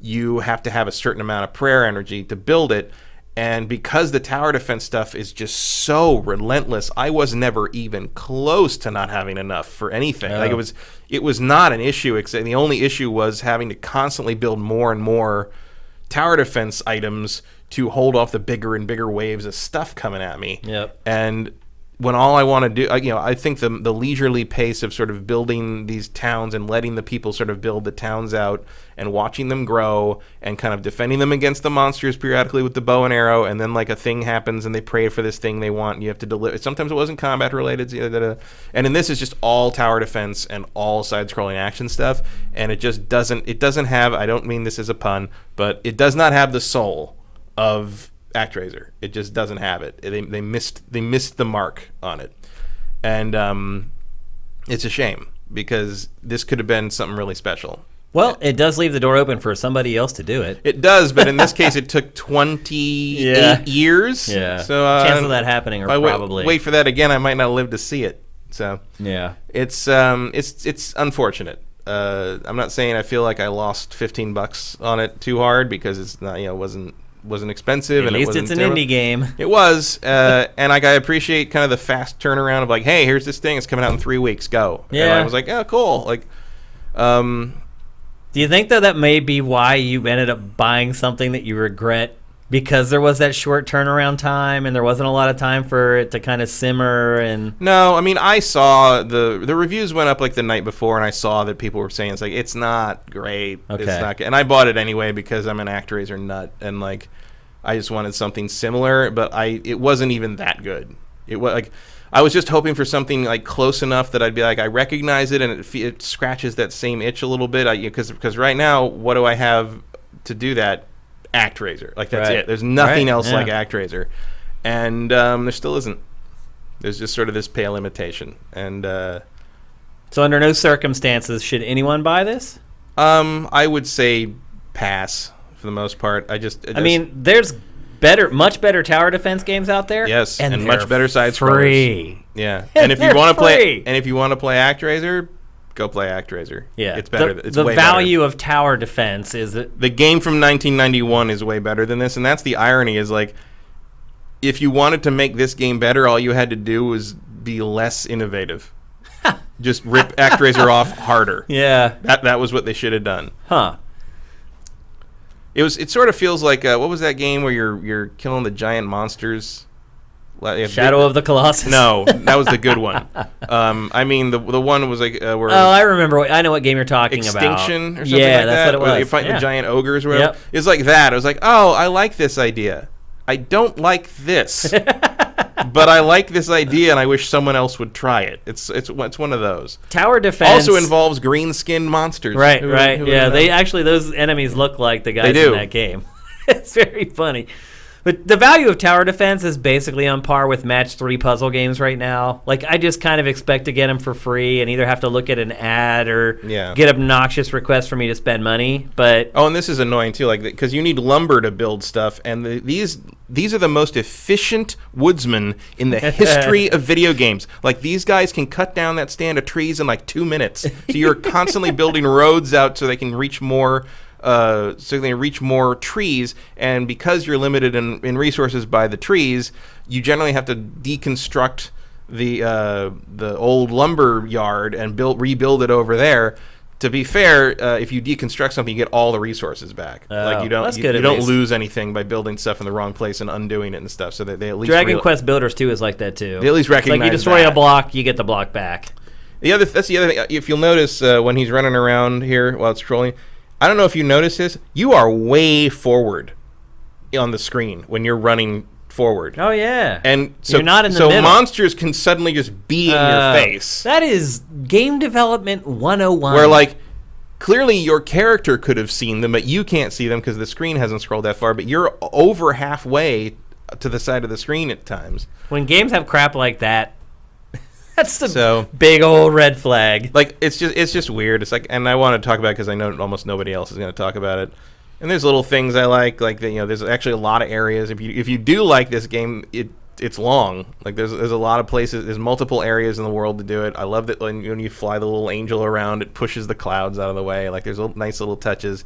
I just wish they had just made ActRaiser again. Yeah. But I understand why you'd end up in this tower defense situation because Would you complain if they had completely ripped off ActRaiser? No, you wouldn't. I would have been super happy. You wouldn't to be like, that. this is shameless and. Oh, I would say dirty. it's shameless, but it's great. Right. It's like it ain't like Annex is making it. Yeah, it's true. It's like who else is doing it? They're not going to give it to us. Let someone else do it. And like it's just weird because like you saw there, like there's a bunch of different buildings there to unlock in that wheel thing. So I haven't gotten to some of those because I was so bored with this. I stopped after 2 areas. So I'm sure it gets more complex later. But you know what? I feel like based on what I've played so far, that like that's just gonna make it more annoying. You're done. Yeah. So sometimes you just reach that point with a game. And I understand like making this tower defense section of the game is probably a lot quicker and easier than making like the more detailed and more handcrafted town system of the original ActRaiser. But if you're gonna rip something off, rip off the good stuff. Oh yeah, for right? sure. Yeah, so absolutely. So that's a big pass on SolSeraph.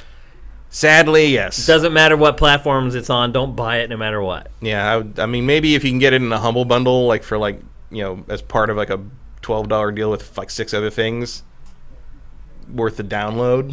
But that's about the all bandwidth. Yeah. just if you're gonna steal from the best, actually steal the good Steal stuff. the best. Yeah, the stuff that people liked. Yep. It'd be like making a Mortal Kombat clone with no fatalities. Yeah. That's a good analogy. All right, let's move on. We're going to talk next about Nintendo. Nintendo's just killing it, Matt. Everything Nintendo's doing right now is the right thing.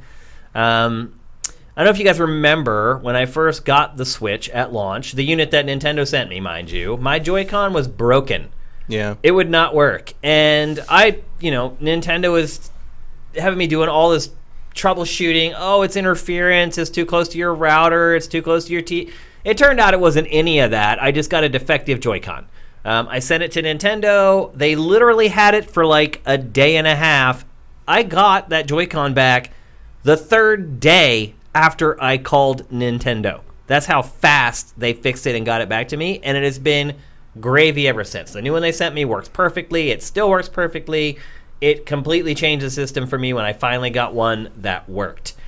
Other people have had issues with the Joy-Con. And keep in mind, these Joy-Cons are crazy expensive. It's like $80 for a pair of them. So obviously there's some big-time tech going on inside these things. But other people have problems with the analog sticks drifting. For those of you who don't know what a drifting analog stick is, it basically means that even if you don't have your thumb on the stick, the character is still moving on screen. It's the thing that every PS4 controller I had before the Pro did after a year of owning it. It's what happened with my launch PS3 controller. After that, I hardly played my PS3. In fact, I played it more than the Wii U, but not by a whole lot. Only to play exclusives, basically. And that analog stick wore out for me and started drifting based on minimal use. Now, I have not had this problem with my Switch Joy-Cons. Have you? No, but that's probably because I've used the Joy-Cons for maybe 5 minutes total. Oh, I use them all the time. It's all I use. I have never played a game with a Joy-Con. Really? Except for Pokemon Let's Go, because they force you to. I would make you sick. I play every Switch game with 2 Joy-Cons separated. Like, seriously, I just sit there with my hands where, like, sometimes my hands are like down to my side and I'm playing a video game. Like, I love that about the Wii. I love that about Switch. Like, I can literally sit in any position, and once you get over the mental hurdle of having to have your hands together in that controller formation, there's no going back. There really isn't. It seems so absurd when I am forced to put my hands very closely together in this position after I've been playing like a lot of Switch. Like, I've been playing a lot of Marvel Ultimate Alliance 3 over the last like week and a half, and then I would jump back to play something else on PS4. And I'm like, this is silly. Like, and I get that there are certain genres where you kind of need that configuration for you to play them really well, but I love the fact that I can just sit there. I loved it with the Wiimotes too, like being able to separate my hands and just sit there relaxed and play games. I hate that. I feel like I'm in a coma when I'm doing that. In a coma? I play everything with a Pro controller. Oh, really? I will never give up the normal controller. I bought a Pro controller, and I think I've used it like once. It's so much better than the Joy-Cons. I can't even I mean, just the. So what do you like better about it? Because it's bigger. It fits in my hands. Like Yeah. I find the Joy-Cons way too small. The one thing I hate about the Joy-Cons, though, is because I play with them this way, I hate how hard it is to slide that sleeve on and off of them. Because I never want to do it, because sometimes I get caught and I feel like I'm breaking them trying to get it off. And there's actually a right way and a wrong direction to put and them on. you could break them. So I don't do that. And the edges without those sleeves on them, like, literally cut your hands. Like, it's crazy that and there are buttons there too that you can press on that edge. It's really bizarre. But that's my only complaint, really. The rest of it, I love it. I love the Joy-Cons. I guess my hands aren't as big as yours or whatever. But so I believe people when they say they're drifting. As much as absolutely, for sure. I just haven't had it happen because I don't use them. Yep. And the Pro Controller doesn't seem to have the same problem. Yeah, I don't think I've seen any complaints about the Pro Controller. Pro Controller's great. Man, I've been playing Marvel Ultimate Alliance for probably 20-some hours, and there are periods where I leave it, like, just paused, and I leave that Pro Controller does not run out of batteries. It's like some kind of demon device. Like, it has solar power or something. I don't know how that thing lasts so long. Have you noticed, too, that, like, it takes a long time for Switch controllers to go to sleep? Yeah. I mean, I don't know if there's a setting that I can change for that, but, like, I'll set my controllers down, and I'll come back, like, 15 minutes later, and the lights are still on. I'll come back hours later, and the light's still on. Like, I'm like, I was upstairs for, like, an hour, and this thing's still on. Like, what's going on? Like, aren't you supposed to go to sleep? Like, the PS4 would have left a building by now. It's like, it doesn't care, you know? Look, I agree with you. I absolutely believe that people are having this problem, and Nintendo believes them, too. So Nintendo this week, basically, and it didn't even release an official statement, I believe. They did release an official statement finally. After Patrick Klepek got a hold of years. Well, after Patrick Klepek got a hold of an internal memo and reported on it. So he broke the story for Vice, and then Nintendo announced it like the next day. Yeah, the story's true. Like, so they're fixing. Yeah, fine. Yeah, so they're fixing all drifting Joy-Cons for free. It doesn't matter how old they are. It doesn't matter if they're damaged. Nintendo just basically said, you know what? We're making so much money right now. We can afford to do this, and why not? I sure hope you fix that on the light. Yeah. Because I can't separate that Joy-Con and send it to you to be repaired. Yeah, what are they going to do with that? I have to send you the device. The device, or they'll have to take the whole thing apart. Yeah. I'll say this, I sent them my Joy-Con in, and I thought that they were just going to replace it. And they sent me back the same Joy-Con fixed.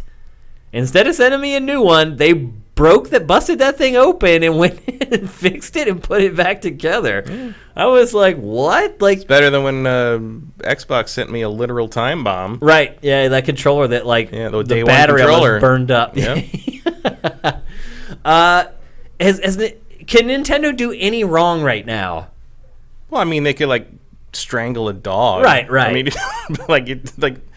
I don't know what they do to, like, lose. I mean, their fan base is frankly rabid to the point that I don't think they could do anything, But I don't even think it's the fan base, because I'm pretty over the moon over Nintendo right now. I feel like it's doing everything right. I feel like I think they've got the best. They've certainly got the most interesting lineup for the rest of the year. It's the only easily the only system that has at least one thing of interest per month for me until the end of the year.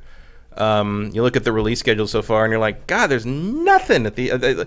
There's almost nothing for the system. I mean, I call them main systems because I don't use the Switch all that much. But, like, I look at the main kind of the PS4, Xbox lineup through the end of, like, December, and I'm just like, God, there's nothing in there. Look at the Switch. It's like, oh, there's that. Like, they're nailing it.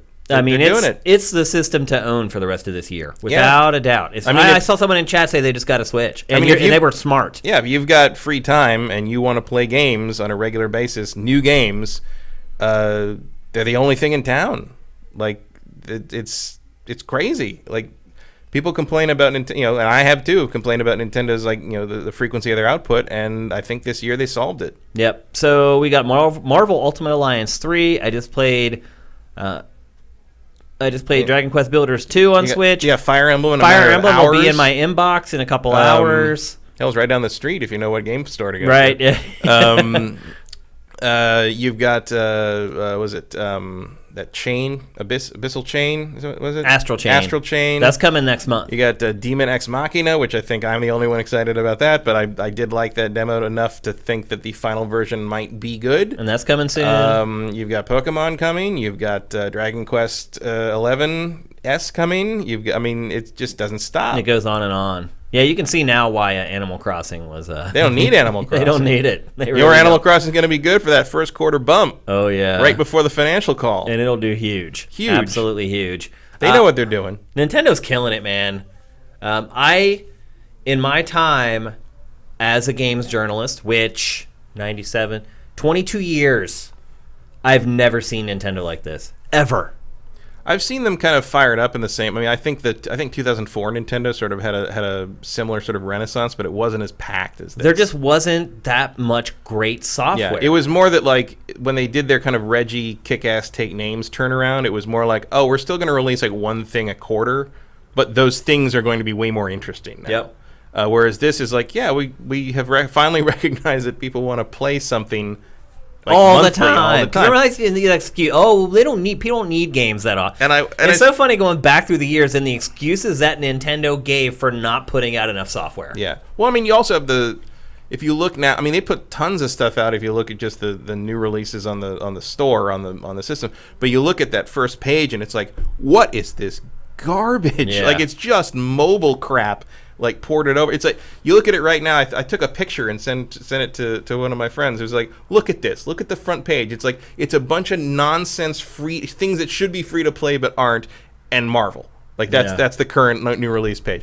But I mean, I'll be honest. The Switch gets a ton of shovelware. Every day, unprecedented. It looks like the App Store. Every day when we're curating, there's like 8 games announced per day for Switch. We don't curate a lot of it because a lot of them are indie games from like 2013. I'd be fascinated by the economics of that. Like I know that like the big indie games like have a big renaissance on the Switch, and like even if like something like Hollow Knight's been around for a long time, put it on the Switch, make a few more million copies. It's crazy, like huge. Yeah. But like is releasing like generic Western attempt to look like an anime game 45. I mean, like, some of these games on Steam, they're like the ratings are like rock bottom. Yeah. And maybe some of these people are just like, it's the Switch Gold Rush, and we're going to try to squeeze another $5,000 out of this failed project that we have. And I'm sure like the certification with Nintendo is easy, and they probably don't, because they were so desperate going into the Switch generation, they probably don't charge. Yeah. Like I wish there was some kind of filter you could put on. I mean, I know you can't, Nintendo couldn't do that because like you can't have a filter. It's like, just show me the real games. Right. It's like, just show me Fire Emblem and Marvel pretty much. Although if you go down to like featured, that's pretty usually much that's a more curated list. But again, 22 years of doing this and loving games my entire life. I go back to the SNES era. Is probably the last time Nintendo was like this. Well, yeah, back when like the third parties were releasing everything simultaneously with both systems. Like the parity between Genesis and Super Nintendo was pretty impressive when you got down to like everything that was released on both. It basically came down to whether you wanted the mode 7 or you wanted faster frame rate, or whether you liked the Genesis music sound or the Super Nintendo music sound. Like it was very minor differences. Unless you were playing Aladdin. That was weird. Right. Genesis Aladdin is better. But you got a sword. Yeah.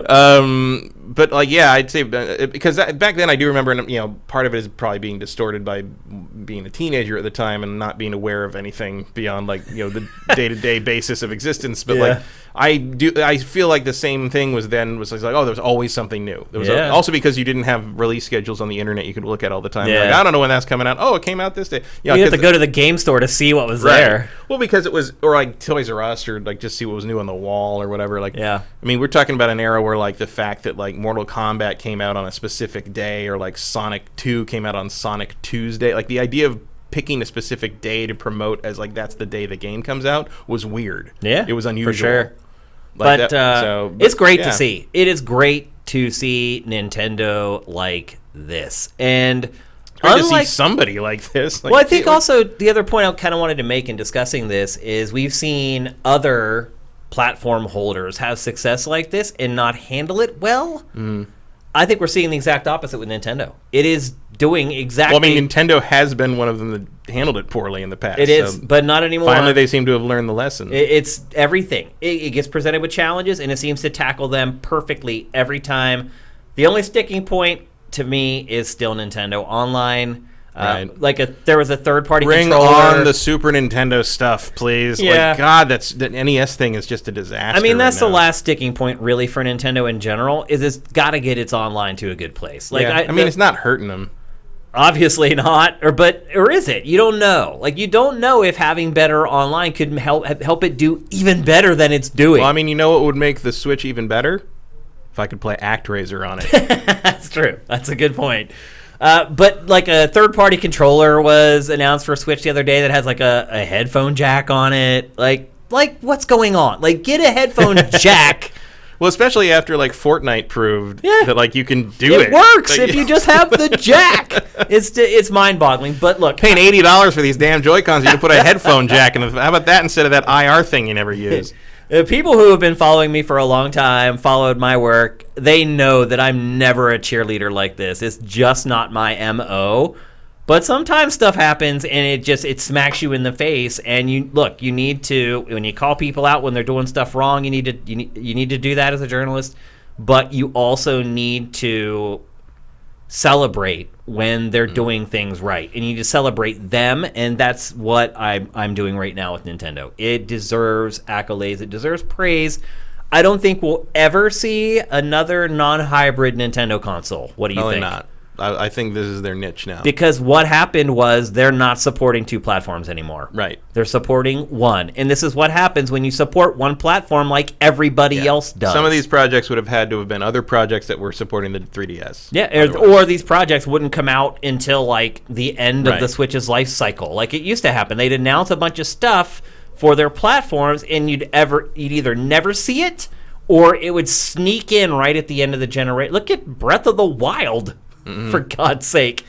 Perfect example of it. So, I mean, to be fair, I think I think they started this earlier than... I mean, the Wii U lasted much less time than they thought it was. Well, I think they also figured out very quickly it was a failure. It was not going to be something they could keep with. And then they can start planning. They're like, okay, what's the bare minimum number of releases we can put out to save face? Well, and they're like, okay, this thing we're going to put out to replace the 3DS, what if we put a dock on it? Yep. And call it a day? Yeah. And say that's just our system now. And it worked. It also helps that I don't know how much of this was intentional. I feel like Nintendo's internal people probably could have seen this coming, but it helps that this is happening in a period where Microsoft is pretty much in a holding pattern in preparation for the Scarlet next year, and Sony has basically run silent. Yeah, and it's kind of been that way for a while. I mean, Death Stranding's still coming in September. We've still almost certainly got Last of Us in February, but the Sony hype is pretty quiet right now, just because they've gone dark until they show that first clip of Uncharted or whatever franchise running on PlayStation 5. Right. And it'll all just... But everyone will forget. But I don't think that's happening until, at earliest it's like December. A year. Well, yeah, maybe a PSX they show some stuff. PSX, or if Keighley gets the big scoop. I don't see that. I don't see that. I think we're going to see some cool Nintendo stuff at that. Keighley show is awesome. It's not that awesome. Sony will not give that something like that out for Are they doing PSX this year, you think? 50-50 probably. Yeah. I think it depends on whether they want to show that or not. If they want to show PS5 stuff, yes. Yeah. If they're not ready to show that this year, no. But until then, and that's pretty much after all the major... Nintendo's got the floor to themselves. Yep. For the rest of 2019. And it is dancing all over the place. Dance like no one's watching, Nintendo. I mean, it is. That's what it's doing right now. Yep. So kudos, Nintendo, man. You guys have done an amazing job with Switch.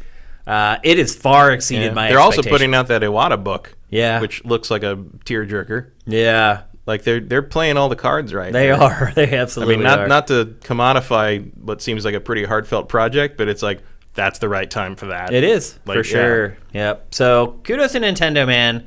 I've never seen it like this, ever. And I know most of you guys haven't either because you're all younger than me. All right, let's move on to our last topic. Some old dude's like, the Atari 2600 was amazing. That is Kane. All right, let's move on to our last topic for episode 174 in our brand new studio. We're going to talk about a game that comes out tomorrow. I got it yesterday. I have not had as much time to play it as I would have liked because reasons. And that is Wolfenstein Youngblood. It comes out tomorrow for PS4, Xbox One, and PC. No Switch version yet. I saw it on Switch, though. Oh, it is a Switch game. Yeah, there was a Switch pre-order when I went to get Fire Emblem. Oh, I didn't realize that. I don't know if it's tomorrow, but I definitely saw Youngblood signage that's great. in the Switch store. Bethesda has been great about supporting Switch, so that shouldn't surprise me at all that they would be putting out a version. But for some reason, I thought this was the one that they weren't. I hadn't been paying attention, but I definitely saw Youngblood stuff in the Switch store. Yeah. Someone in the chat, I'm sure, will let us know that whether it's on Switch or not. But anyway, I've been playing Wolfenstein Youngblood. It's already out on PC. Yeah. It's already out on PC? Came out yesterday on PC. Really? There was a reason for that, but I don't remember what it was.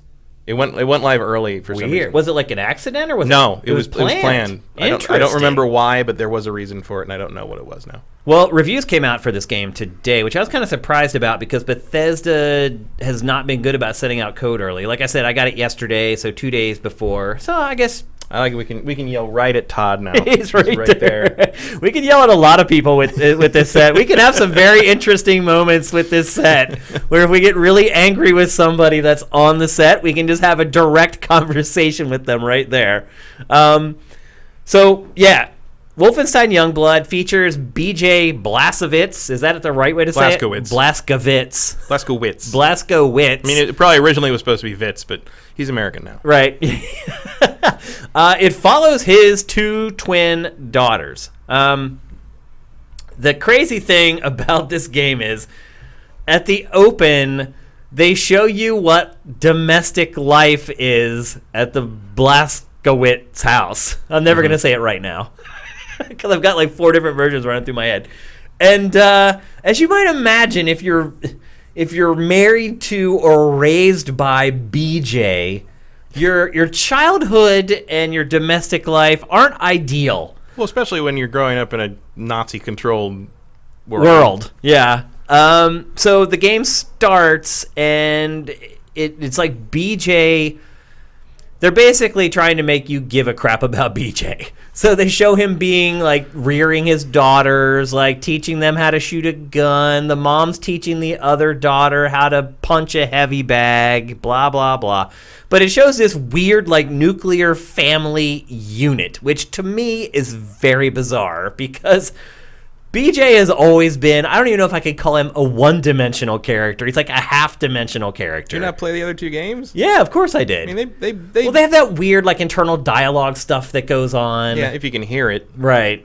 But that was the weird thing about was it New Colossus was the last one? Yeah. Like that was the weird one about that was like I couldn't hear what he was whispering about over the gunfire most of the time. I never turned subtitles on. I had to turn subtitles on that game because I couldn't hear what he was monologuing about in his head.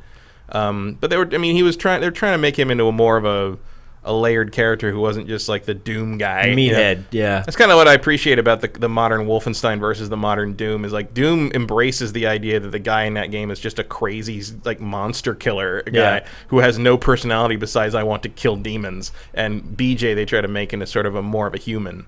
They try really hard in this one. So it starts out you're at home with the family, and he's like I said, he's teaching one daughter to shoot. The mom's teaching another girl to like melee because they know what's coming. Yeah, and then it starts to hit you like what their lives are like because they're basically the stuff that they're talking about is like they could come any minute, like they could be here any day. Like you got to prepare. You're only 13, but you need to know how to shoot a rifle. Like it's a horrible existence. Yeah, because BJ is one of the most notorious Nazi killers in the world. So if they ever find them, yep. So then it flashes forward to like a near future. I'm not like it goes from like 1980 to sometime a little bit past now, but the Nazis have still like taken over. They're still in control. Well, so I think Anya and BJ are like in their mid 50s. Yep. So it would be like it'd be the 80s. Yeah. It'd be the mid 80s. Yeah, I guess you're right. Yeah, no, you're right. It would be the 80s. So the dates that they flash up are 79 and 80. The technology in the game goes far beyond what was available in real 1979 and 1980. Well, also true in the previous game. I mean, Yeah. the diesel punk stuff really pushes the boundaries, and like they had that weird super kind of almost Halo suit in the last one with like the which it looks like everybody has one. But you can see here she's teaching her child like don't ever let your guard down or someone will slit your throat. Yeah, it's like, what kind of existence is this? And they do push back. Like, both the daughters don't necessarily want this life. And that's kind of what the early part of the plot plays off of. So BJ goes missing. And they go to Paris to try and find him. And at this point, they're a part of the FBI. So FBI drops them off in Paris on this insane Nazi airship. And they go in looking for him, and that's kind of how the game kicks off. But they get on the ship, and this is weird, because if they're in the FBI, you would think they would have had this training and stuff already, but... There's an FBI? It says, the helicopter they fly, and you'll see it in a second, it says FBI on the seats of the helicopter. I assume this is some kind of, like, government in exile thing? I guess. I don't know. Because the Nazis control America, right? Yeah. We didn't win that fight. I guess maybe they did. Did they? I never finished the second one. Did they? It was hard. Did they? Hard as nails. Did they like win a piece of Texas back or something? Like, I don't know what the state of the world was. I don't remember. I don't remember at all. But anyway, you're gonna see the helicopter here. But they land on this Nazi airship, and they get inside, and they see a Nazi. And like the scene that we were seeing before with them talking to that woman in the bunker, that woman is challenging them. They're like, just because you're BJ's kids doesn't mean that you're a Nazi killer. You need to prove to me that you're a Nazi killer. So you're not a Nazi killer till you kill some Nazis. Till you kill a Nazi. So they land on this ship. And standards here, come on. Yeah, and this is their first target. And the banter between the two girls here as they try to figure out, like, can they kill somebody is pretty interesting. And again, you would think it was something they would have gotten over before they go on a mission. But this, and you're watching it right now. So this is them, like, trying to kill someone for the very first time. And they're, like, petrified. So she stabs the Nazi and realizes she doesn't kill him. And then he goes, oh, you're going to get it now. And she's like, oh, crap. Oh. Sis comes through. Now watch this. They blow his head off, then she pukes. And then cheers. Pretty common. But I like this, is what I'm getting at. Yeah. Like, I like this different tone. I like a video game where the people in it are like, you know what? I've never done this before, and this is freaking insane. Like, what are we doing? We're, like, on a Nazi ship trying to kill Nazis to rescue our dad in Paris. Well, I'm also wondering if they get into the idea that, like, that kind of you're sort of pinning your hopes of finally taking down this Nazi regime on these kids now that kind of that these time has passed and they're the new generation, but this new generation doesn't know what they're fighting for. Right. Yeah. They don't know what the world before the Nazis was. So like it's hard to have these kids fight. Life and limb on the line for this world that they don't know. They never experienced. That's a good point. They don't know what an ice cream parlor is. Yeah, that's true. That's my plan when climate change makes this whole place into like Mad Max. I'm gonna be like 75, like wandering the wasteland, like there's like wasteland coot, like telling children about milkshakes. Yeah, they were delicious. You'll never know. You'll never know what a milkshake tastes like that, but it was incredible. Yeah, just trust me, kid. But so once you start playing, it is drop in, drop out co-op at any time. People can join in with you at any time, and their progress will always get saved towards their single-player game, which is great. That's a big issue for me that I've complained about in the past, so I'm really happy about that. The game forces you to do stealth. The stealth sucks. I'll say that right out of the gate. That's always been true. Yeah. I mean luckily, I don't know about this game, but I know the previous games, the advantage on the stealth was that if you failed the stealth, it didn't, there's no penalty. You just had to get in a firefight. Yeah, alarms will go off in this, but there's so many enemies anyway that it doesn't seem like the alarms really change much because every room just gets flooded with enemies eventually. The way the co-op works is when you boot up the game for the first time, you pick which of the twins you want to play as. And then there's very simple customization. Like there's like a few outfits to choose from. You can choose from like a couple helmets and whether you want to wear it or not.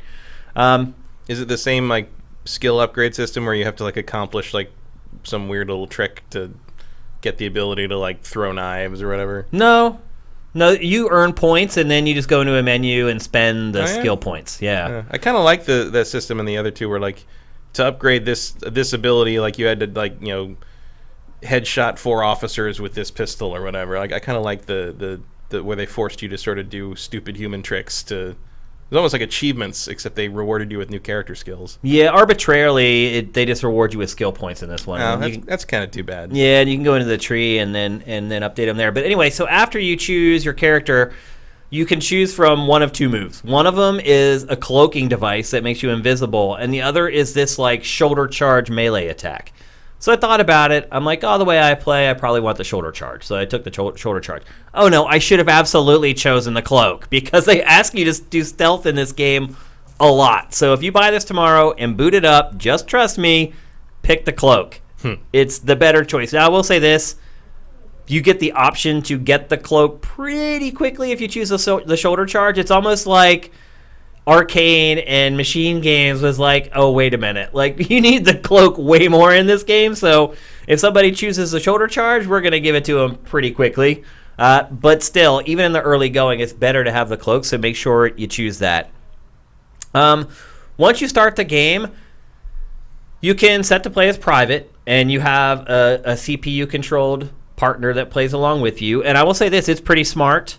The one thing I don't like is you basically have to request the CPU to revive you instead of going down and they just automatically revive you. Like you can choose to call for help or bleed out, and you'll be laying there on the ground like right next to your partner and they won't revive you. As soon as you tap call for help, revives you right away, which is a little odd, I thought. Little initiative, please. Yeah, they want you to tell them to do it. Otherwise, she'll just keep fighting like alongside you. Like I said, drop in, drop out co-op. You can set it up so nobody can join you. You can set it so anybody can join you. You can set it so just your friends can join you. But they can jump in and jump out. If they leave, CPU takes over right away. The co-op in this is handled very, very well. The one thing I would say that I'm a little disappointed in that I haven't seen so far, and again, I haven't played a ton, is that I don't see a lot of team up and synergy stuff where you kind of work together as a team. With attacks or anything like that. You're just kind of like discrete soldiers working together, but nothing that you do together to take down bosses and things like that. Unlike Gears 5, the shooting in this is sublime. It's Wolfenstein. It has been for the last 2 games. The shooting in this feels amazing. No such problems targeting in this game. And it didn't seem like the auto-aim was too over-generous either. But the guns feel great. The guns, like other Wolfenstein games, you don't get a ton of guns. There's like that base wheel that fills up, and once it's filled up, you're pretty much done. It's not like one of these games where every mission you're getting this new fancy pistol or some kind of crazy energy weapon or whatever.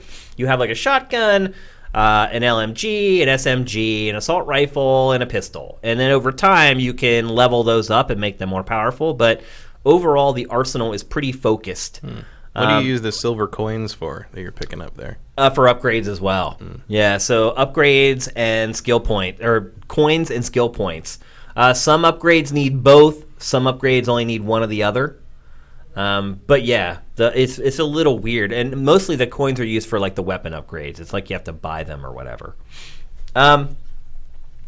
Another cool thing about how they handle co-op is shared lives. So as you play throughout the game, you'll find these crates that are called shared lives crates, and basically you have to wait. Your partner has to be there, and you open the crate together, and it basically gives you both an extra life that you share between the two of you.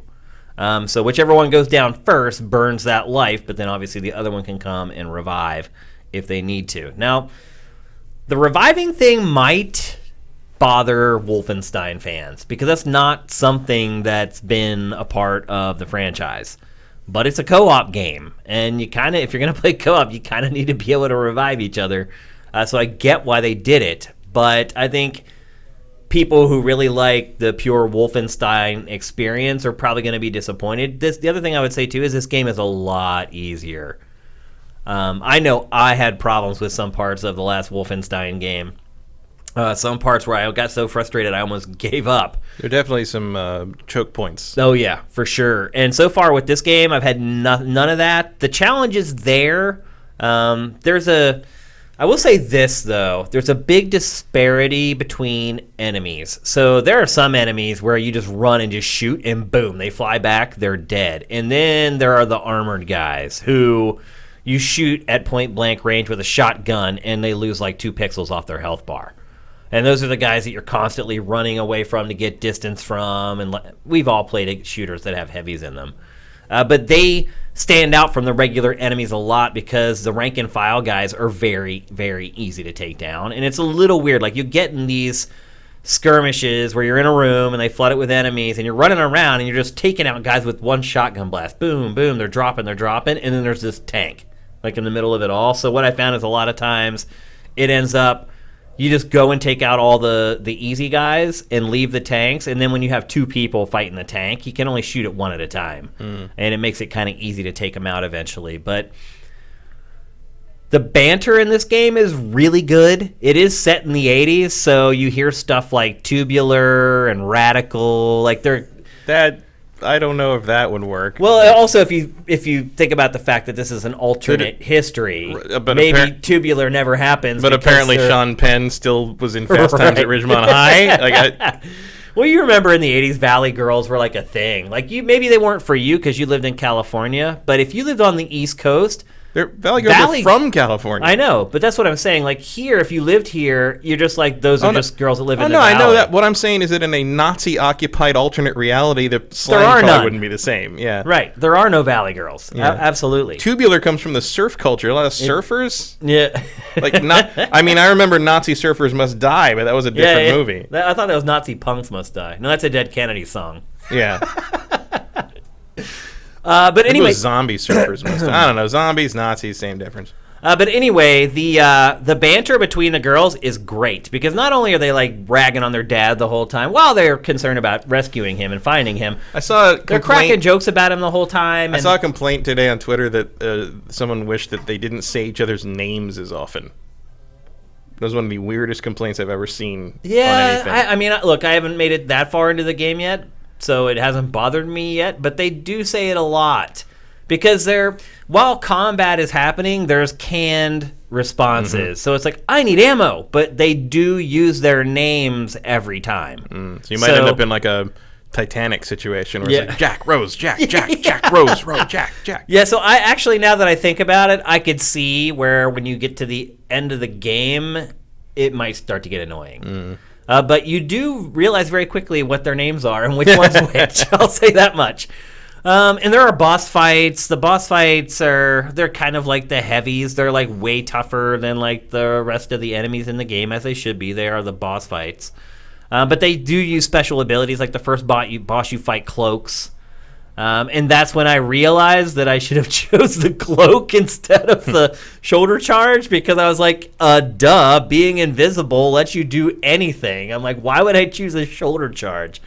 But anyway, and there are boss fights, and in that way, those do play very similar to prior Wolfenstein games. But I think, most people who are looking at this game are probably people who are fans of Wolfenstein. And while it has the same characters and the same setting and kind of the same plot, it doesn't really play like Wolfenstein anymore. I would argue it plays more like a typical first-person shooter than what you've kind of come to know and love from Wolfenstein. But I am having a ton of fun with it. I've really enjoyed playing co-op. The reviews I've seen today seem low, but again, I haven't played that much. So maybe, again, as you play it more, some of the stuff that isn't immediately apparent in the first handful of hours become annoying. It's also $30, right? I think it is discounted. I don't think it's 30 though. I thought it was like half price.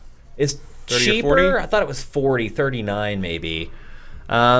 Reports are saying that this game is about 15 to 20 hours long, so it's not like this gigantic. And that may explain why they did the progression system different instead of, like you said, like based upon your actions. Just giving you points to use because the game isn't as long as the base Wolfenstein games are. Maybe they decided to tweak that a bit. I don't know. Base Wolfenstein games longer than 30 hours? No, longer than 15. Not by a lot. But they're like, 18, 20 hours typically. Wolfenstein. Well, I guess it depends on how good you are. Someone could probably speedrun it in like an hour. But for me, it takes me like 18 to 20 hours because I die a lot. Yeah, $30. $30? Wow. It was $30 on Steam. Wow.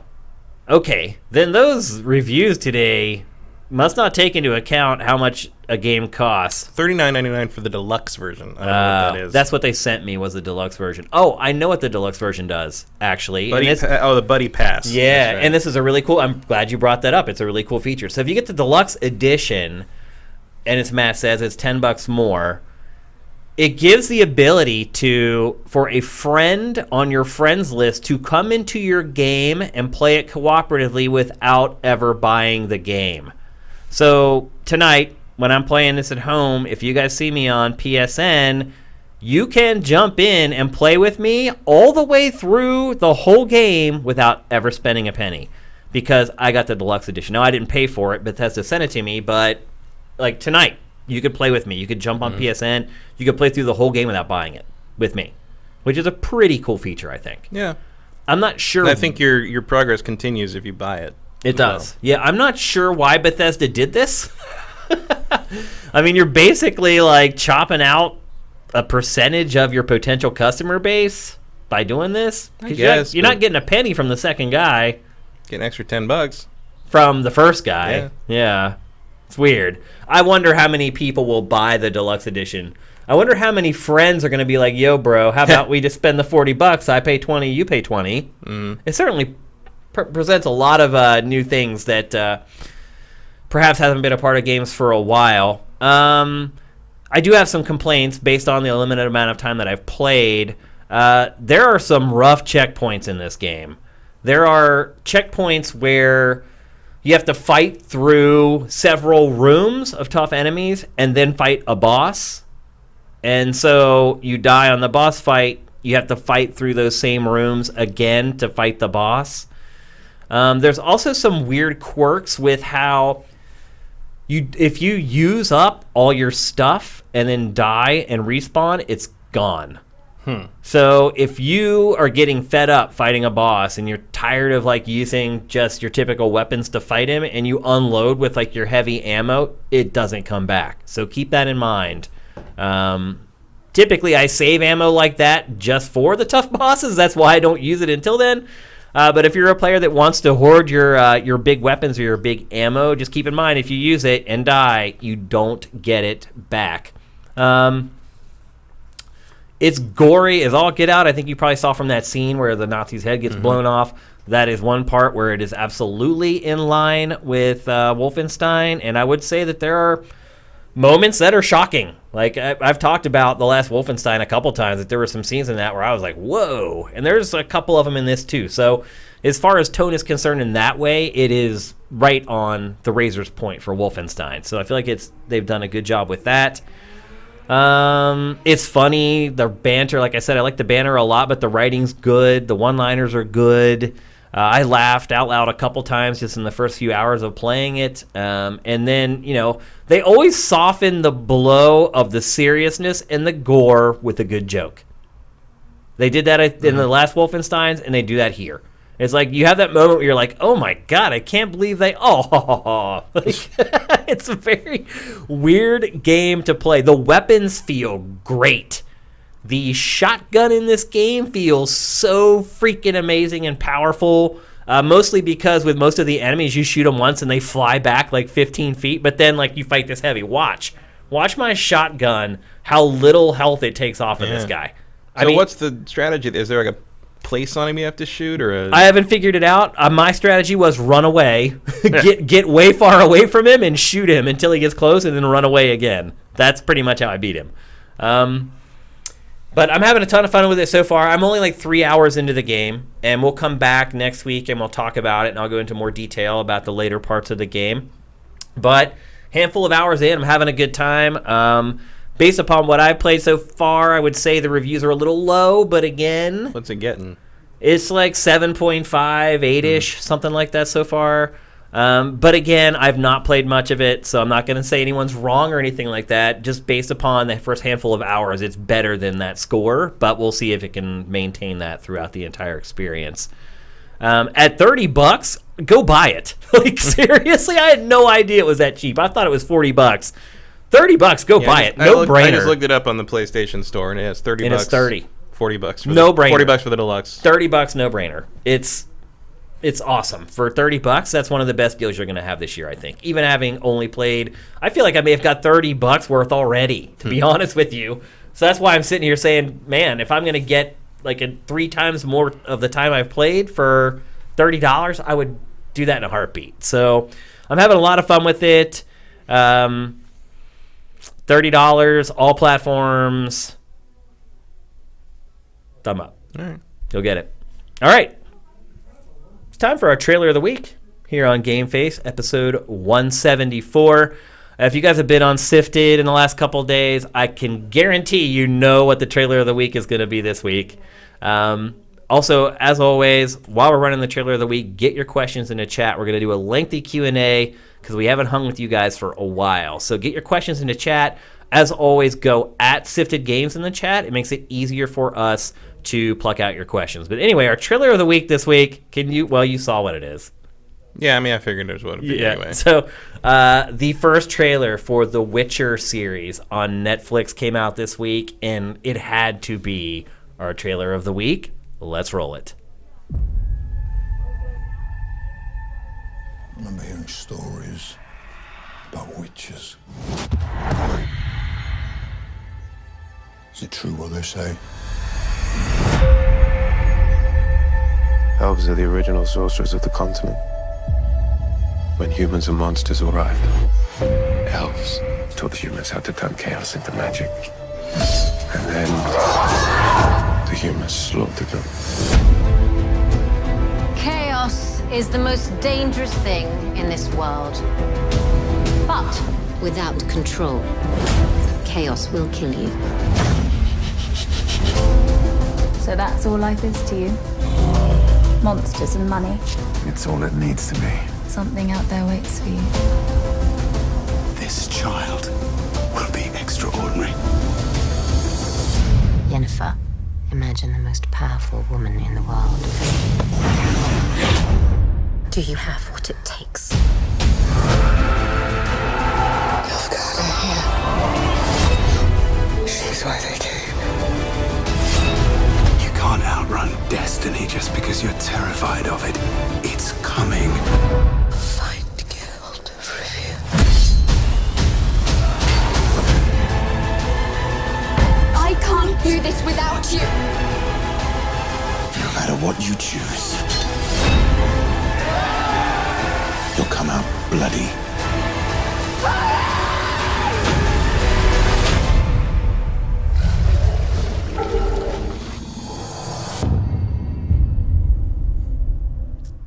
So what do you think, Matt?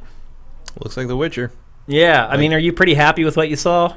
More or less. I mean, I am. It looks like they're getting it. I mean, it's obviously based more on the books than the games, which are a very different thing. Yeah. But, it looks good. Cavill looks like Geralt. Like, I think They cast him perfectly. chose wisely on that. Yeah. I mean, look, when it comes to adapting like weird niche source material like that, the fact that I can look at all that and say, like, yeah, I know who all those people are. Like, that's great. Like, it's already better than the X-Men.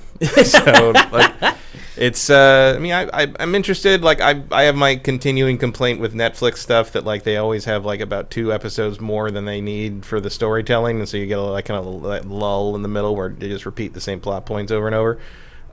We'll see if they've been getting a little better about that. Stranger Things season 3 didn't do that. Certainly not as badly as 2 did.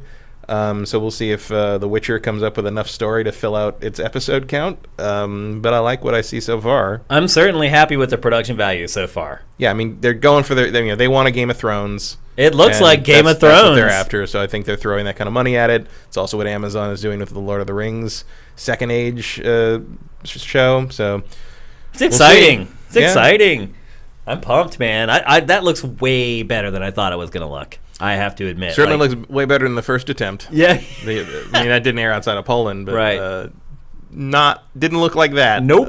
Definitely not. I think it looks awesome and it looks hot. So let's get to Q&A. First of all, I want to thank all you guys who are subscribing via Twitch Prime. It's been a while. Our month so we had a really bad month a couple months ago. I mentioned it. And then we had a great month. And then I didn't mention it, and it went back to terrible again. So let's get it back up to where it needs to be for this month, particularly when we're now here in the studio and all the costs associated with it, with insurance and internet and all that other stuff. So thank you guys for subscribing. I'm going to go through very quickly and name you guys. Justin Horman, thank you. Veritas, thank you. Nexus 6 Batty, I think. Thank you. Who else? Mike's Q, thank you. Who did voiceover for our last SIFTD countdown. All right, that's it for the end of the show. Let's get to some questions. W. Matthew, we got to. First show in the new studio, got to answer a question from W. Matthew. What's your guys' take on the Shadowbringers, the Final Fantasy XIV expansion pack, being the highest scored game of the year? Well, are you asking if it's going to win game of the year? If that's the case, no. I don't have a take on it because I have to play 120 hours of the game before I can see it. Is that true? Yeah. I mean, you can buy a thing that lets you skip ahead, but I didn't. You have to buy the thing that skips you ahead? It's like a token that can skip you ahead. What? Yeah. That's weird. Because Blizzard kind of figured out how to do that with World of Warcraft already, like how to get people who haven't played much to get into the expansion, right? Mm-hmm. Without paying, also, if I remember. I mean, typically the expansions came with like a free character. Like when the Death Knight showed up, you can create a Death Knight at like that higher level and just jump right into it. Wrath of the Lich King. I haven't played World of Warcraft since Cataclysm, so I don't know like what they've done since then. But yeah, it's I mean, it's a little nominal fee to jump ahead. You can jump basically by a token and jump you ahead to pretty much any expansion content. From what I understand, a Realm Reborn is sort of the slog you have to go to get to the good stuff. Like, not that a Realm Reborn is terrible, but it is pretty bog standard MMO. A lot of fetch questing, a lot of running back and forth stuff, and then once you get to, I think it's Heavensward, like, apparently it gets good, really good. And of course, Shadowbringer is. I mean, there was it Kat Bailey? Somebody was saying on Twitter like she was like, not only is this great, but it's like it reminded me of why I play video games. Whoa! Like, wow! Like an MMO. Like the praise this thing gets is. I mean, that's why I bought it because it was a good deal anyway on the Steam Summer Sale. But I was like, I got to see what this is. Like people, and like Benson, our friend Mike Benson, like he loves Final Fantasy XIV, and like he thinks it's one of the greatest things he's ever played. And he doesn't have the time to play Shadowbringers right now, but he wishes he could. Like it's on his plan for the year to get to it. Like like people praise this thing's expansion content so much. I'm like, I gotta see what this is at some point. But it just turns out I gotta play. I will admit that I have played probably like 20 or so hours of it.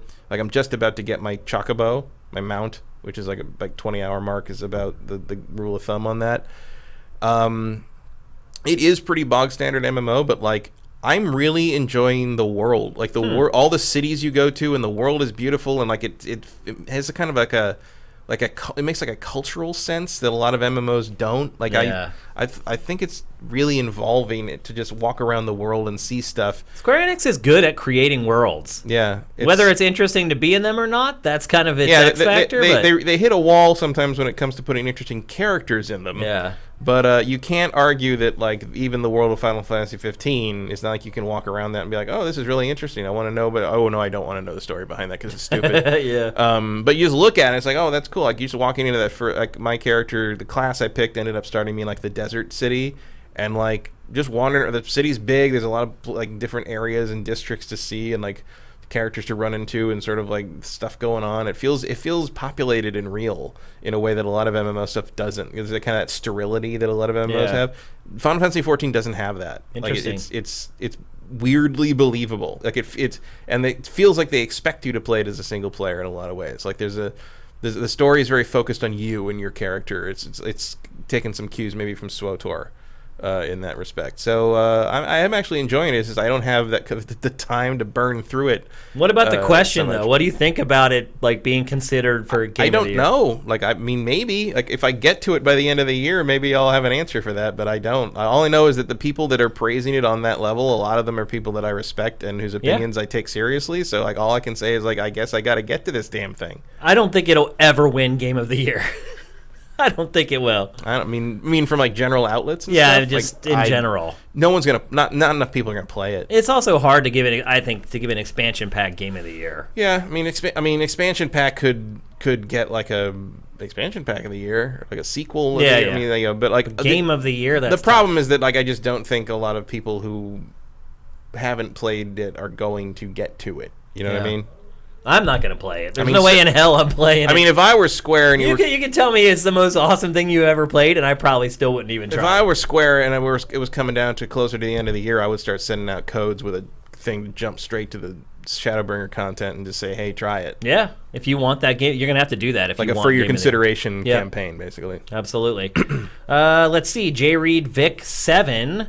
The Witcher Netflix series is going to inevitably be compared to Witcher 3, even though it's a book adaptation. Is this the first story-driven game adjacent property that's had a noteworthy outing on television or film?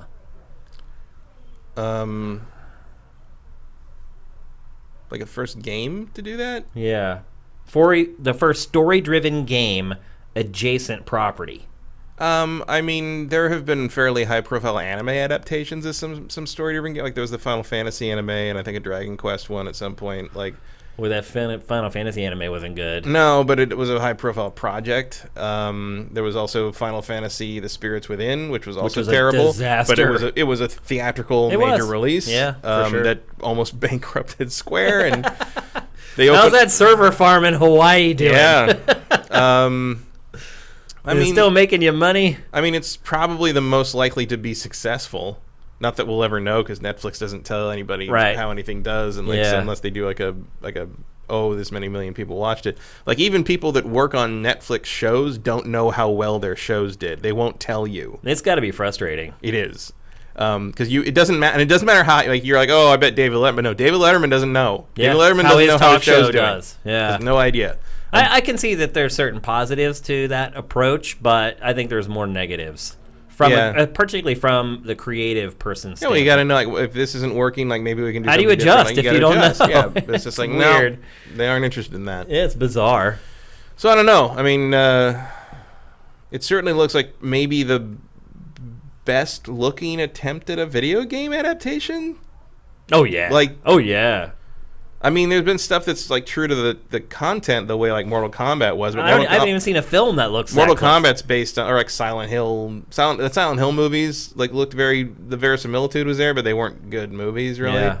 I mean, the bar is low. The bar is very low. But that said, it looks pretty great. It does. That spider coming up out of the And muck, again, it's based on I was like, on oh. the books. So Yeah. the books are. I mean, curious to see the differences between, because the Geralt of the games is not the same as the Geralt in the books, in part because he's older and has gone through other things, so he's not the same character. The Geralt in the books is a different beast, and it'll be interesting to see how they portray that. It'll be interesting to see how they get into the Geralt-Yennefer relationship, because you see how that works out in Witcher 3, but you don't really. You know, they're pretty vague about what happened. Like what happens in the actual stories is actually pretty sad. And then what happens to resolve that is interesting, but it raises a very pertinent question, which is then answered either way you wish it to be in Witcher 3. See, that's the thing for me, is it's weird to create a linear piece of content based upon something that was non-linear. So it's like Yennefer. Like, you can romance various women in the game. It doesn't have to be Yennefer. So it's weird when you try to place your expectations on the TV show or film, knowing that the game that they're based on could have gone different directions. But it's not based on the game.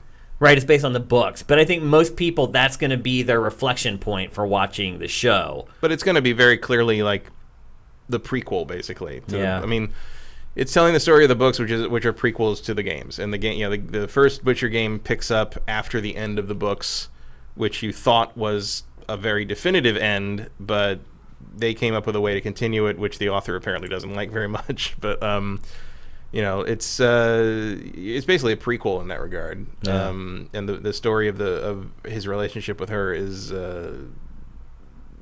curvy, interesting. And I assume they're bringing Ciri into it, and the kind of the raising of Ciri, which you see some flashes of in Witcher 3, but is a much more involved thing, and involves what's her name more, Triss. And Triss knows Yennefer, and in the books, Triss is kind of interested in Geralt, but Geralt is very much Yennefer's, and like there's sort of, and so that's why there's so much consternation in the games that as soon as Yennefer was out of the picture and Geralt didn't remember her anymore, Triss moved in on Geralt, and so that's why there's some friction between her and Yennefer in Witcher 3. Which you don't really get. It's very subtext, but like you kind of pick up on it, but like you don't really know why, and it's because they were sort of a family. Like her and Yennefer and Geralt and Ciri kind of were a family, like a surrogate family sort of thing, and she saw Triss as sort of breaking that up, moving in. Like, which is just a context you don't get if you don't know the book, which I didn't when I first played the games until I went back and read them when they were in English. Oh, wait a minute, now that makes sense. So this could be a very helpful like companion to the games, even though it doesn't really have anything to do with the games. I think that's actually a separate license. Yeah, but we'll see. We'll see what they do with it. I think it looks hot. I mean, I'm definitely on board. The only comparable thing would maybe be Mortal Kombat, but Mortal Kombat is drawing from much cheaper, schlockier material, arguably. Yeah. Depending on how you feel about the Witcher books. Here's a question from Vincent. Of today's reviews, which is more surprising to you, the super low ones for Youngblood or the extremely high ones for Fire Emblem? I didn't even know that there were sky-high reviews for Fire Emblem. Yeah, I think it's at like an 87 or an 88 right now. Wow. On my team. Oh, it's over, dude. I think I had Youngblood. Did you? I think so. Maybe, yeah. Yeah, my team's done. My team was done at E3 when I lost those 2 games. I can't believe I survived Anthem bombing. I know. Well, it looks apparently Vincent is saying that Youngblood is at like a 6. That's weird. I mean, the Youngblood. So anyway, to answer your question, not that I played. Yeah, not that I played Youngblood, but getting scores that low surprises me because it's from the same team that made Wolfenstein. Yeah, it seems like just the same thing but more. I read one review today, and I'm not gonna go there. It's not worth it. Yes, I'm more surprised at Wolfenstein. Fire Emblem always gets high reviews. Did I have Fire Emblem on my team last year? I don't remember. I don't either. I thought I did. Next, Veritas, congrats on the new studio. Thank you, man. Appreciate it.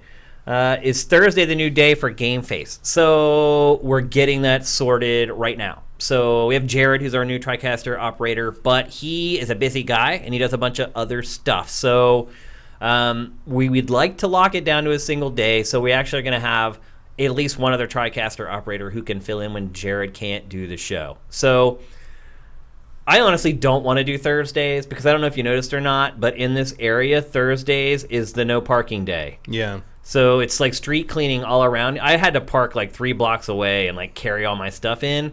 So I would prefer to do it on Tuesday. I think Jared said he would prefer Tuesday. If Matt's cool with that, we'll probably eventually get back to Tuesday. Tuesday should be fine. Okay. But that's what we'd like to do. Obviously, it's release day for all the games every week, and it just kind of works out well. So that's the plan. Well, it used to be. Now games seem to come out on Friday. No, you're right. A lot of the big ones come out on Fridays for sure. So that's the plan. We'd like to get to Tuesday, but look, we're flying by the seat of our pants right now. Like, we barely got all this stuff set up in time for the show today. Jared has done an amazing job, by the way. Let's give Jared a round of applause for his first GameFace episode. There he is, raising his hand. He did great. Like, we have the monitor right here. He's done an amazing job. You guys have been watching the show. I'm sure you've picked up on it as well. So we want to work with Jared as much as possible, so we're trying to pick a day that we can make sure we can get him in here as often as possible. So we'll see. Follow us on Twitter. We announce everything on Twitter. Also, there's a GameFace thread on SIFTD where we post everything about GameFace. So jump on that thread and click at the top. Follow that thread. Every time I post in there telling you like when the show is going live and things like that, or when the archive is posted, you'll get a notification on SIFTD. So jump in there and you'll stay in the loop. But just following us on Twitter should be good enough, as we announce everything on there as well. What else? Justin Horman with Sam Lake saying they want to make Alan Wake 2. Do you think they could actually find someone to pay them to make it? Not so far. I mean, I don't. THQ Nordic. They'll pay for anything. It's true. I feel like THQ Nordic is just funded by like Russian mob money or something. No, it's funded by some really rich dude who just loves games. Really? Basically. That's what I heard. Yeah. I mean, it's just insane what they're doing. Like they're backed by some like European billionaire or something. It's really bizarre because, I mean, First of all, THQ was never that big to begin with, and then to pick up the corpse of THQ and invest all this. Well, it was Nordic Games, like that's what it used to be. And Nordic, so wait, is it just the owner of Nordic Games? Yeah. Oh, okay. He's just been wealthy all along, and I think so. Yeah. he And decided bought the THQ I'm gonna die, stuff, so I and might as well just. I don't think he's very old. Oh, really? I think it's fine. Oh. So, yeah, I think THQ Nordic would be a great... So I don't know what they're candidate. after, but I mean, man, they just updated Titan Quest again yesterday. Yeah. The day before. It's really bizarre. A bunch of bug fixes and stuff. I'm just like, God, these guys are... You're waiting for them to, like, make the move, and I'm like, I don't know what the move is, but it's not happened yet, I guess? I don't know. Like, what's going on? Darksiders 3 can't be the move. You would This, think... like, not. weird Darksiders top-down thing can't be the move. Like, You would what's think. going on? I don't know. It's Just waiting for the other shoe to drop on that. It's crazy how they're spending money at THQ Yeah. Nordic. That guy's going to lose all his fortune if he doesn't watch it. Let's see. Oh, Ian McGar, did you guys order your gamer girl bathwater?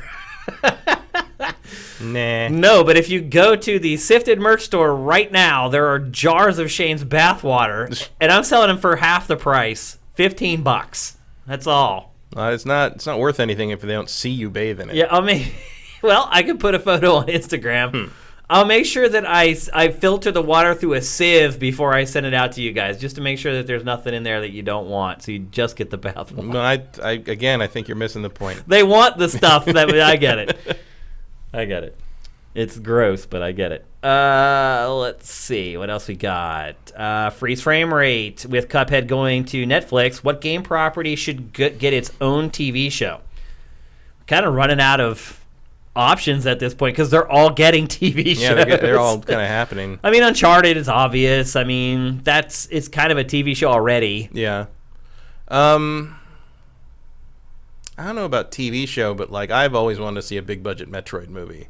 That is probably Zelda would probably. You know what I would want to make if you're talking about TV shows? I would make a Shadow of the Colossus TV show with almost no dialogue. And each episode is one Colossus. One episode per Colossus. Yeah. And like I would watch that. The only dialogue would be like the occasional cutaways to the shaman guys like chasing him and talking about catching up to him. Yeah. But the rest would basically be him like alone with the horse tracking these things and sometimes talking to him. So like it would be like a 16 episode tone poem. Like no one would watch it, but I would absolutely make that series. Oh man, Life is Strange. Yeah, I mean, if you think that's about not a bad idea. You think of any episodic game, they would probably all work. That if they ever finish it, Kentucky Route Zero would be a very Twin Peaks. Maybe they should finish it on television because obviously it can't finish. Well, it you remember it was games. supposed to come to consoles this year, like with the final episode. Like that was their whole thing. Was like console edition was supposed to complete it with episode 5, and then that episode 5 would come out on PC. Yeah. I have had that game in my Steam library for 6 years. Yeah. At They least. put out an episode last year, right? Yeah, maybe. Was it last year or the year before? Or maybe the year before. It's been a long at least time a year since episode 4. At least a year. But that thing would be a very interesting TV series if they ever finish it. Yep. Wolfox 10 JC with the new studio. Matt, Phantasy Star Online Day 1 stream. Probably not. Like I don't see myself really jumping into that too much. Oh, that's another thing. We're going to be streaming a whole lot more. So in the other room where Jared is running the TriCaster, we have like a separate... I think that is irrevocably the shower now. Yeah, like it's the shower. I think they've in the shower. They've picked the name for it and it's over. Yeah, our shower doubles as a streaming room for game streaming, and it's not set up yet. Again, like we are flying by the seat of our pants here. The glue on this stuff is probably still wet. So if a panel falls and like hits me, you'll know why. Like we literally just got it in under the gun because we wanted to get a show to you guys. So there's a lot of work left to do still in the other room. There's still a lot of work to do here. We have a lot of capabilities to do some really cool stuff with our TriCaster, and we're going to do it. But we just wanted to get a show out to you guys as quickly as possible. So look for lots of changes, lots of game streaming.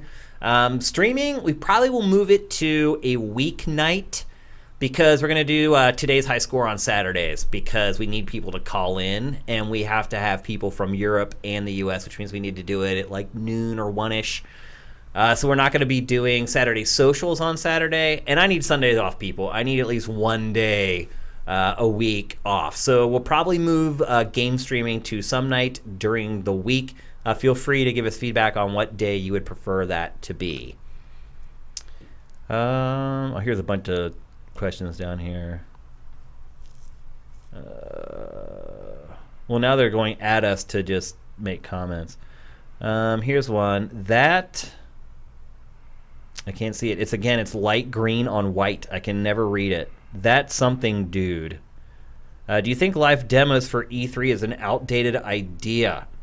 I'd imagine devs will be happy to not split development time. I've seen a lot of this over the last month since E3 ended. I saw a lot of discussion on Twitter over whether Sony leaving E3 and not attending E3 this year ended up hurting them or not. I think the vast majority of gamers think it didn't hurt Sony at all. But then I think the vast majority of people who were saying things like that were Sony fanboys, and they're never going to admit that Sony ever did anything wrong. So I don't think it hurt them at all. You really don't? I mean, do.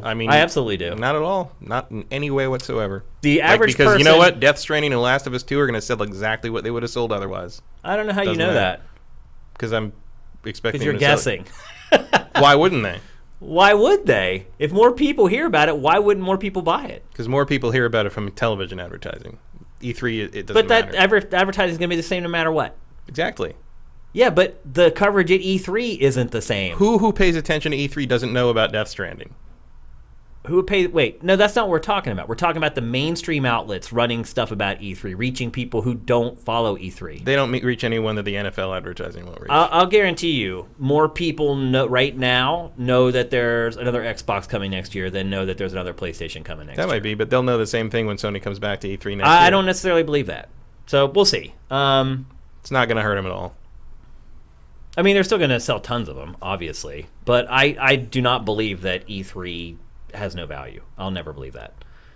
Do you think that the live demo, though, at E3 is outdated? Because we didn't get many I don't of think those. it's outdated. I think it's out of vogue because people ripped live demo stuff to shreds. It's your all the own time. fault. Yeah, basically. I mean, it's your fault. You made your bed, now you can lie in it. You rip people for bugs and problems in live demos. This is the natural outcome of Puddlegate. Yeah, basically. This is what happens. If you want to shame a game for a bug or something that happens on a stage show, and you go on Twitter and you go after the developers and you go after the publisher, this is what happens. They take it away. So maybe next time you'll think a little more before you go and flap your gums off on social media and ruin it for everybody else.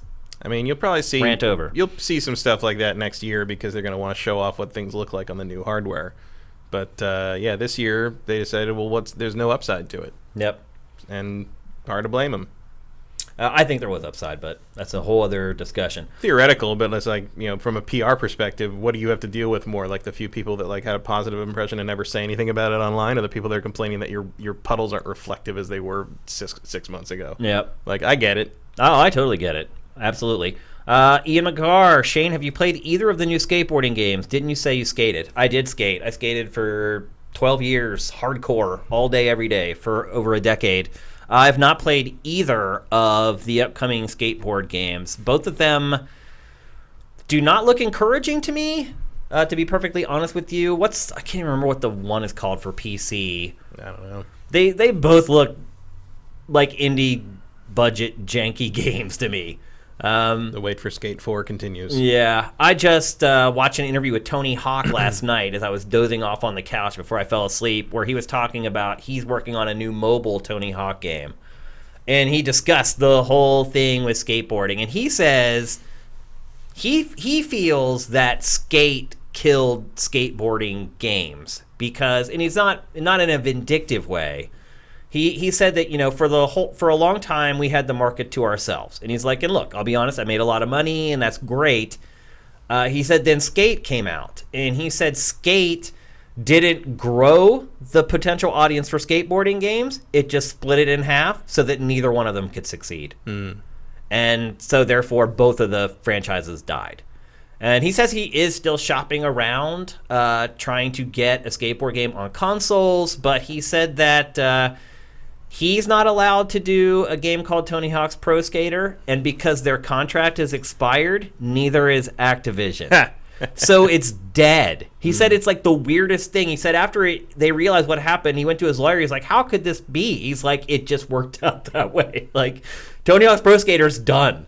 Wow. Unless Activision Time for decides... Tony Hawk's Expert Skater. No, it's called something like that. Yeah. And so there's a mobile game on the way, and I will check that out. He says that it doesn't sacrifice much from the console games. I don't believe that, but we'll see. It sounds like it's going to be free to play, which means, of course, I'm going to give it a try. But it is an interesting idea that Tony Hawk's Pro Skater was a particular kind of game. Skate was a very different kind of game, and yeah, you basically had people who played skateboarding games who wanted the other.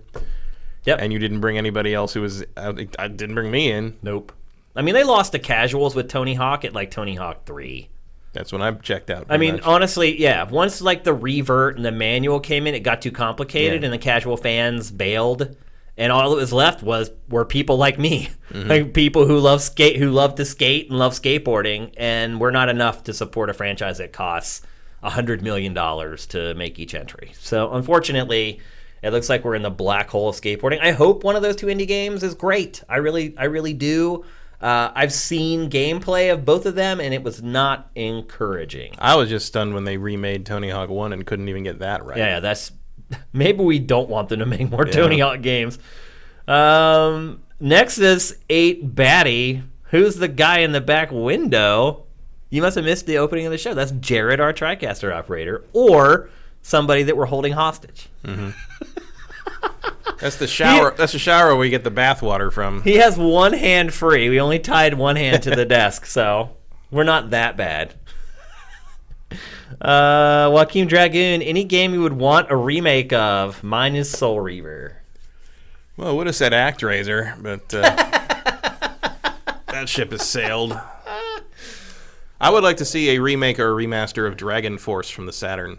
I bought a fully refurbished Saturn off eBay a while ago and started replaying Dragon Age, and that game is still awesome.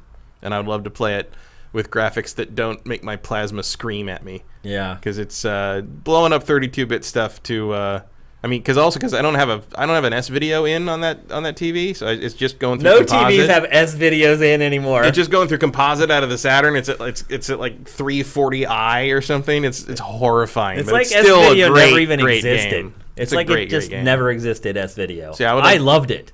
I had S video cables for all my consoles. It made a world of difference. Same. But doesn't not a thing. Not anymore. But I would love to play an updated Dragon Force that looks good. And it otherwise is exactly the same. Don't mess with it. Don't do it. Don't do SolSeraph again. Tribes. Next. Commander Fett 03. Are you going to be live streaming Saturday Hangouts in the new studio? I kind of went over this already. Saturdays are going to be for Today's High Score, so our call-in show. So all y'all, get yourself a crappy webcam. Make sure you download Skype and add SIFTD Games because we're going to need you guys to make the show work. We have to have people call in, and it really sucks because we had finally... The first episode was really rough. It was me talking the whole time and a few calls, and every week it got better and better until, like I said, the last episode, it was just wall-to-wall calls, and then we lost the studio. I worked so hard on that show to build it up to where it was, and then it went away. So... I have a feeling we're going to have to start over again, probably. The first episode, I'm going to be talking most of the time, and we'll get a couple calls. As people start to remember, it's every Saturday. They'll start showing up, and it'll start getting back to where it was. So Saturdays will not be game streaming. We're going to find a day during the week to do that. Saturdays are going to be for Today's High Score. Let's see. One more.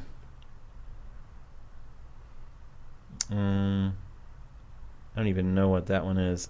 What's this mean? Andres Sapowski is finally getting that paycheck that he passed up on all those years ago. That's the guy who wrote The Witcher. Oh. So he's after taking that. You're right. That's awesome. The bad deal when he sold the game rights for $100,000 or something and getting nothing else. Oh, Vincent says Metacritic's for Youngblood 77, Fire Emblem 88.